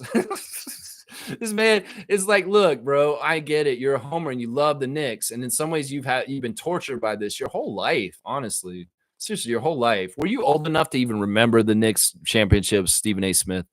Seriously, I don't know if you were. It's like Stephen A. Smith was a toddler when they were winning or something like that. I know I was not born yet. I think I was right being born when the Knicks were winning championships, barely. So, he's older than me. So maybe he was like, what, 4 when the Knicks won? He wouldn't even feel it. You wouldn't even know. You may not even have a memory of the Knicks winning a championship ever in his life. It's just something that has been talked about. Earl Monroe, Walt Frazier, Bill Bradley, Willis Reed, Dave DeBusschere.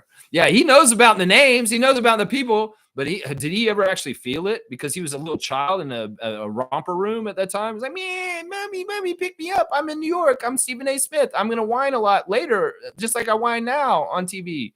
Just like I whine now in the crib. I'll whine on TV later. I know. It's like that, Wayne saying, one would expect us, the fans who are out of the loop, to say what Grange is saying about trading our core. Shame on Grange. They got the opportunity and failed. We couldn't pay them. Both are true. I honestly do believe that franchises really make a mistake of holding on to players just for nostalgia, just for reasons that it's because he's been a player on our team for so long, he should just continue to be here. That's not always true. There should be new eras, and sometimes cutting the cord on players is the smart thing to do. In fact, I'm going to argue this till I'm blue in the face. This was the right thing to do, because if we drag these guys forward with us, it may not totally work right the way we're trying to do the next thing, and you get in the way of the new era that you're supposed to naturally grow into. So anybody second guessing this because Grange has put it out there that he put it this way, that Masai Ujiri will have to answer to Keith Pelly about the excellence of Anunoby and Pascal on other teams since he let them go. I don't know. I think Keith Pelly understands sports management a little bit better than you think, Michael Grange. Do you think he's that dumb to not understand the whole situation and why it went down that way? You can go ahead and gaslight the fans into being worried or thinking about this or pushing this narrative further. But I don't think it works on the actual president of the MLSE who actually can see it for what it is and understand this was actually good management by him. You know, seriously. I mean, some other fans will make the argument. What do you mean? They should have locked down Siakam and we'd be in the finals right now. That you can't do 1+1 = 2 like this. No, you can't. We don't know. In some ways, it's the situations and stuff like. You can't just say that, man. You can't say that. Yeah. Cool Cat saying, "Whoa, Lex, another classic sitcom for the pipes. You got a request? I'm doing classic sitcoms today. So if y'all want to request, this is always true about the Rapid Freak stream. We're going in 3 hours again. If y'all want to request, whether it's an impression, whether it's a song, whatever, you say request, write it in, and I will try and do it. So if there's a favorite old TV song that's well known right now, you want me to try and sing it, I will do it right now. I'm on request duty as usual, always. But nobody's protecting of it all the time. You know, you got to think of a good song though. All right, let's go. Here's the classic card. First name to write the answer. Leo Routens knows who this is. You go ahead and tell me. First person to write the full name answer will get the classic card of the day. Who is this Miami Heat player from the classic? You want Family Matters? I don't actually know the song to Family Matters. Fortunately, I really don't. Was there even lyrics to Family Matters? I thought it was just like music. Seriously, I'm not even sure. Not sure. Vernon Maxwell is wrong, Isaac. Good to see Isaac Campbell, the benevolent one, in the chat. That is wrong, my good friend. Olden Polonese. No, it's the right position was the right one. You think that man's a center? Look at that man's arms. That's right. Slug Deezy got it. This is a Syracuse Orangeman, Sherman Douglas, of Miami Heat fame. This is a second-year card, a 4-year letterman at Syracuse, Leo Routen's favorite place. But yeah, Sherman Douglas played on the Heat with Rony Cycli, fellow Syracuse Orangeman. So yeah, there was a Syracuse contingency down on the Miami Heat early in their franchise history. And yeah, Sherman Douglas is the right answer. And Slug Deezy's streak of classic cards continues. This is his 4th day in a row of getting the classic card from you guys. So Sherman Douglas, and this is a tougher card. So we're going to give him 150 today. This is a little bit of a tougher card because it's back in the day. We had Isaac stumbling on it. So we know it was a tougher card. Isaac Campbell's going to say Olden Polonese. That's right. Good job. Good job, Slug Deezy. Claps for him. Claps for him. All right, let me keep going. Let's see what my tabs are telling me to do next. Let's see. Yeah, there's the Grange article on Blue Skies. No immediate changes to Raptors front office despite shift atop of the Maple Leafs. It's a 2 very different situations, Michael. In some ways, the building of the Leafs is to fruition. And this is like, it's now or never. You guys are supposed to do this. You are built to do this. And you failed once again. The Raptors are still early germinating plant that has some time still before we're going to get to a point where we hit a wall of failure where somebody has to get finger pointed at. So that's what I say the difference is. There's no reason to finger point anywhere around Raptors Nation right now, like the Leafs, who just failed miserably once again in the second round to the Florida Panthers. So in some ways, these situations are apples and oranges. And Grange, you trying to fit the Leafs current affairs with the Raptors, just stop, man. Just stop with your bullshit. Seriously, bro. Seriously, bro.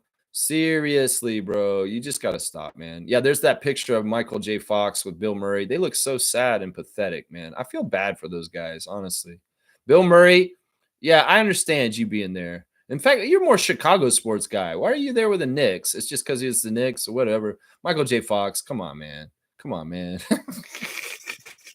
All right, let's keep going. Going to Raptors Reddit reactions. Let's go see what they're talking about. They are definitely all about P skills, career playoff high last night, and put in Raptors legend Pascal Siakam on blast. They have the clip from NBA Inside TNT, and I want to see this. I'm going to watch this live on Discord. I'll react to it. You guys can watch it. Yeah, there's some cool stuff here. There's a picture of Siakam and OG smiling and happy in Raptors jerseys. Happy is Wolverine sitting on the bed looking at the picture. You know that old meme. Common Malawatch has a picture next to AD and Derek Lively in the picture on Raptors Reddit right now. And wow, Common is towering over Lively and AD. Although AD looks like he's kind of like crunched over a little bit in that picture. But interesting, Commons looking towering over Anthony Davis and Derek Lively, guys. Wow, wow, wow. All right, let me see. Is that it? Anything else here? Pascal's extra spicy. There you go. Yeah, I like that. I like that. They're calling out Josh Lewenberg on Reddit right now. Is saying, what's with these weird Toronto media digs at Scotty Barnes?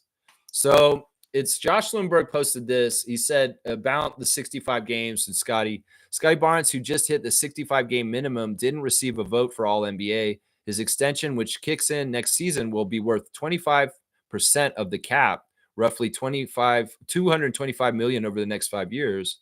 So yeah, I don't know if that's really shade. That's just Lowenberg kind of reporting the facts, Redditor. And I mean, you could take it as a slight if you're a Scotty Barnes super fan that is very extra sensitive to everything talked about with Scotty. But it is really a slight. This is just what happened. It's true. It's more a slight that they didn't give him a vote. Honestly, it's not what the media is reporting here. So I'll defend Josh Lewenberg on this one and say, Raptors fan, you're being a little too sensitive for Scotty, is what I'll say right there. Yeah, all right. That's the Raptors Reddit reactions for today. I said the birthday today is Tracy McGrady, and that's right. We're celebrating him on Share the Love Club today. Tracy, thank you for getting right with the Raptors. You know, you can be Magic Nation, you can be Rockets Nation, and you can be Raptors Nation. You can be benevolent to all of your former teams and really embrace them. So it's like, why shoot yourself in the foot and burn bridges, Chris Bosh? And I think that that's the biggest message I have to say about sharing the love for Tracy, is that Tracy's a mature, smart enough person to understand opportunities are good, and he did not close opportunities for himself because he's good with Raptors Nation once again. And I appreciate you participating in 30th anniversary stuff, Tracy. It really does mean a lot. You're a Hall of Famer, and you make us look good being associated with our team. And the fact that the Florida Cousins are back in the fold in a good grace way with the Raptors is fantastic. There was a lot of acrimony, a lot of adversity, a lot of boos. And I can totally get why you guys were mad at the Raptors fans and the Raptors fans were mad at you. But time has passed. Time heals all wounds. And we are in a good place with the Cousins, Carter, and McGrady. And I appreciate you, Tracy. I really do. Happy 46th birthday, Tracy McGrady. That's what we're doing here today. That's right. That's right. Slug Deezy saying Family Matters and Full House had the same singer do the intro. I don't know those songs because I didn't watch those two shows. I'm honest. I'm being honest here. I didn't watch Full House and I didn't watch Family Matters. I can do Steve Urkel. Did I do that? But I can't do the song. I don't remember Family Matters' song.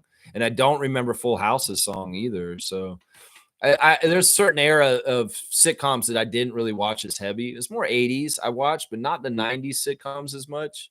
And I guess that Family Matters and Full House were more 90s sitcoms. I wasn't watching sitcoms then. I was a college student, and I was drinking a lot of beer at keg parties, going to FSU football games, and watching ECW at like midnight on Friday nights. But I wasn't really watching any sitcoms when Steve Urkel was big. And that's part of the reason why I have a blind spot in the 90s, because I really did go into college student mode and kind of went into studies and partying at Florida State more than anything else. So, yeah, unfortunately, I can't do those two ones. I'm sorry. I apologize. I can't do Full House either. I don't even know what that sounds like. Like, I don't. I could do, what's another one that I could maybe do? I could do the music, the Night Court. Dun, dun, dun, dun, dun, dun, dun, dun. Dun, dun, dun, dun. Dun, dun, dun, dun. Dun, dun, dun, dun, dun, dun, dun, dun. I don't know. I did Night Court. I'm sorry. See, I'm older. In some ways, those shows were not my time. I know this sounds weird.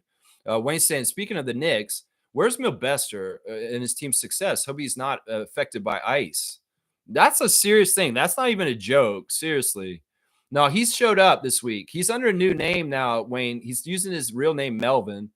And he was here after the game one loss. He actually did come in and show his face after they lost game one to Pacers on Wednesday. And he was very contrite about it and very fair as far as saying, you know, I was talking about the toxicness of the Leaf Nation compared to Knicks Nation. He absolutely concurred that Knicks Nation is absolutely toxic and gets in its own way. And he agreed with a lot of my takes on the Knicks right now, even though he's sad about what's happening with them. So he's faced the music, and he's been here. He's shown his face. He's not scared to. So we love you, Milbester, Knicks freak. And we appreciate you coming in and talk to us. And I hope that he's not been harassed by ICE in any kind of way. I hope that, I hope nobody's getting harassed by ICE. That bullshit, fake ass 2025 Gestapo bullshit that fucking MAGA's doing down there. SS bullshit like Nazis. Yeah, fuck all that shit. I'm telling you right now. That's right. You want me to do Married with Children? Love and marriage, love and marriage. It's an institute you can't disparage. Ask the local grocer, and he'll say, da, da, da, da, da. I can't do that. That's actually Frank Sinatra's song, right? That's a real song from like way before. I forgot it, man. Yeah, I forgot. I got some of it. I got some of their Love and Marriage. Okay, Three's Company. I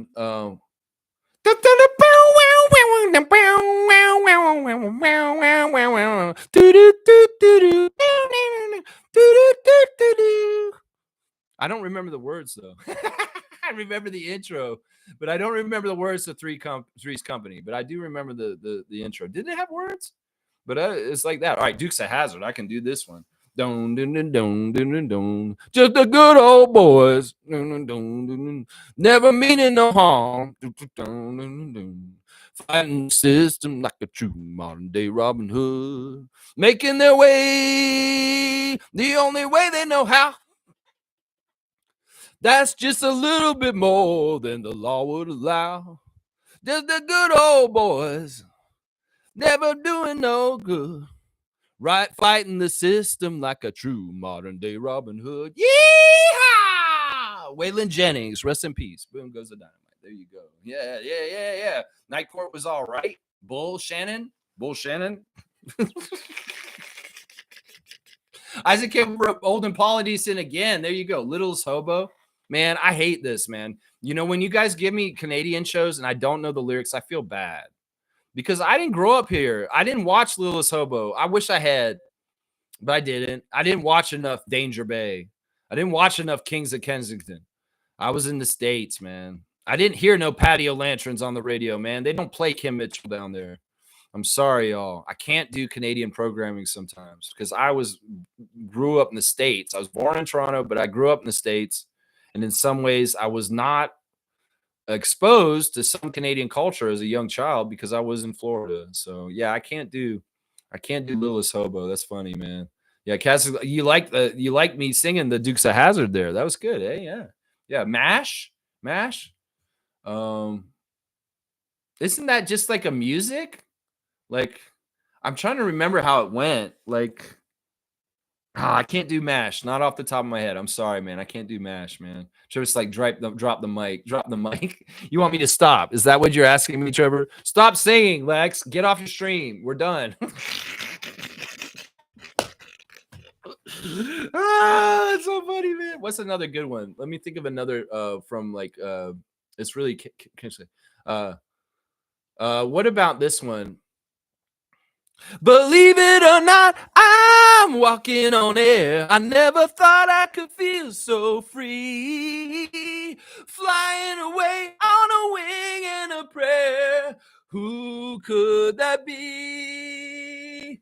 Believe it or not, it's just me. The greatest Canadian hero, Lexiot. Whoa!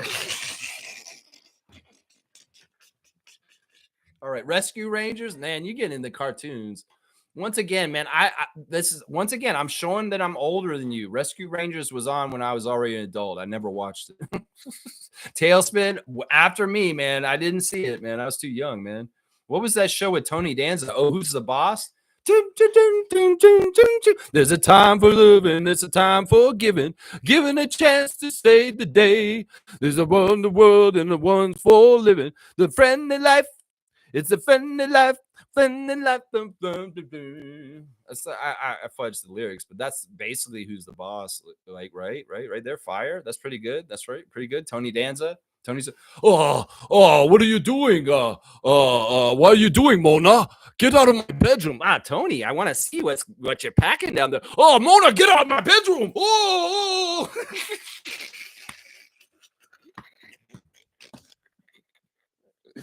Oh, this is not the serious part of the stream at all right now at this point, man. Oh my gosh.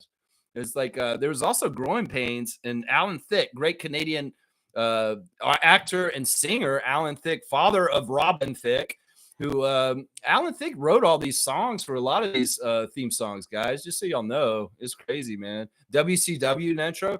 Dun dun dun dun dun dun dun dun dun dun dun dun dun dun dun dun dun dun. I could do I think that's how Nitro used to go at the beginning of it. I think that's how it did. I don't think they had lyrics either, man. Y'all are getting me to do theme songs that don't have lyrics, so I might as well do this one. Dun dun dun dun dun dun dun dun dun dun do do do do do dun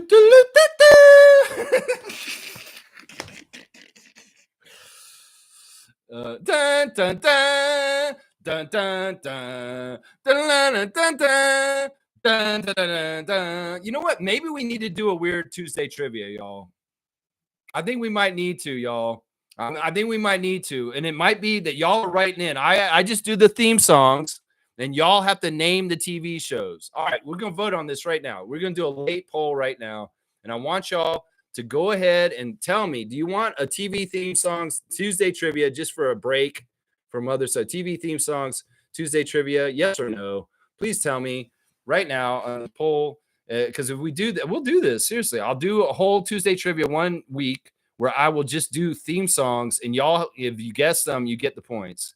100% yes so far. There's probably only 1 vote so far. All right.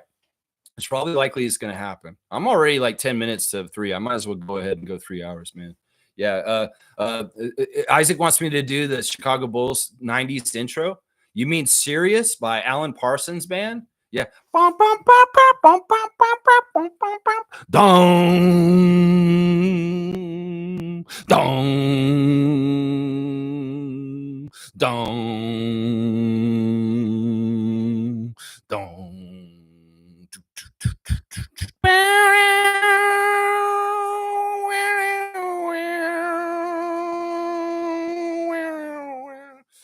Yeah, there we go, Isaac. Yeah, I see you gave me the faces. That's how I know I did a good job. He's put me on last 5 Lexes for Lex. That's right. There you go. It'll be funny. Yeah. I mean, I like this kind of aspect of being a performer for you guys. Sure, you may come here for Raptors insights and NBA funny stuff, but you know, I like being a performer too. I miss that kind of being on stage and doing my improv and doing the stupid shit I used to do, like stand up and dumb stuff. I do miss that, and this is a little bit of my outlet. Okay, Stone Cold Steve Austin theme. Dun dun dun dun dun. Wait, I gotta go. Dun dun dun dun dun.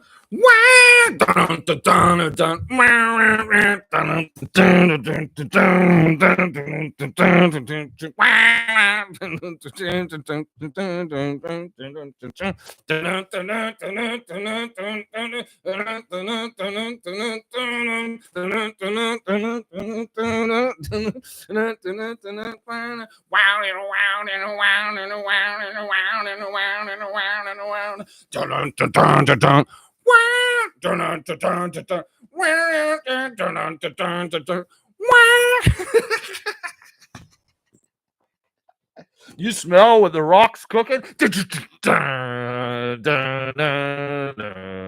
rock says, the rock says, know your role, jabroni. I should know my role. Thank you for watching the Raptor Freak stream this morning. I'll be back Sunday report, the evolution of Pascal Siakam. Let's go. Please like, subscribe, and share the madness of the Raptor Freak stream. Let's go, Toronto Raptors.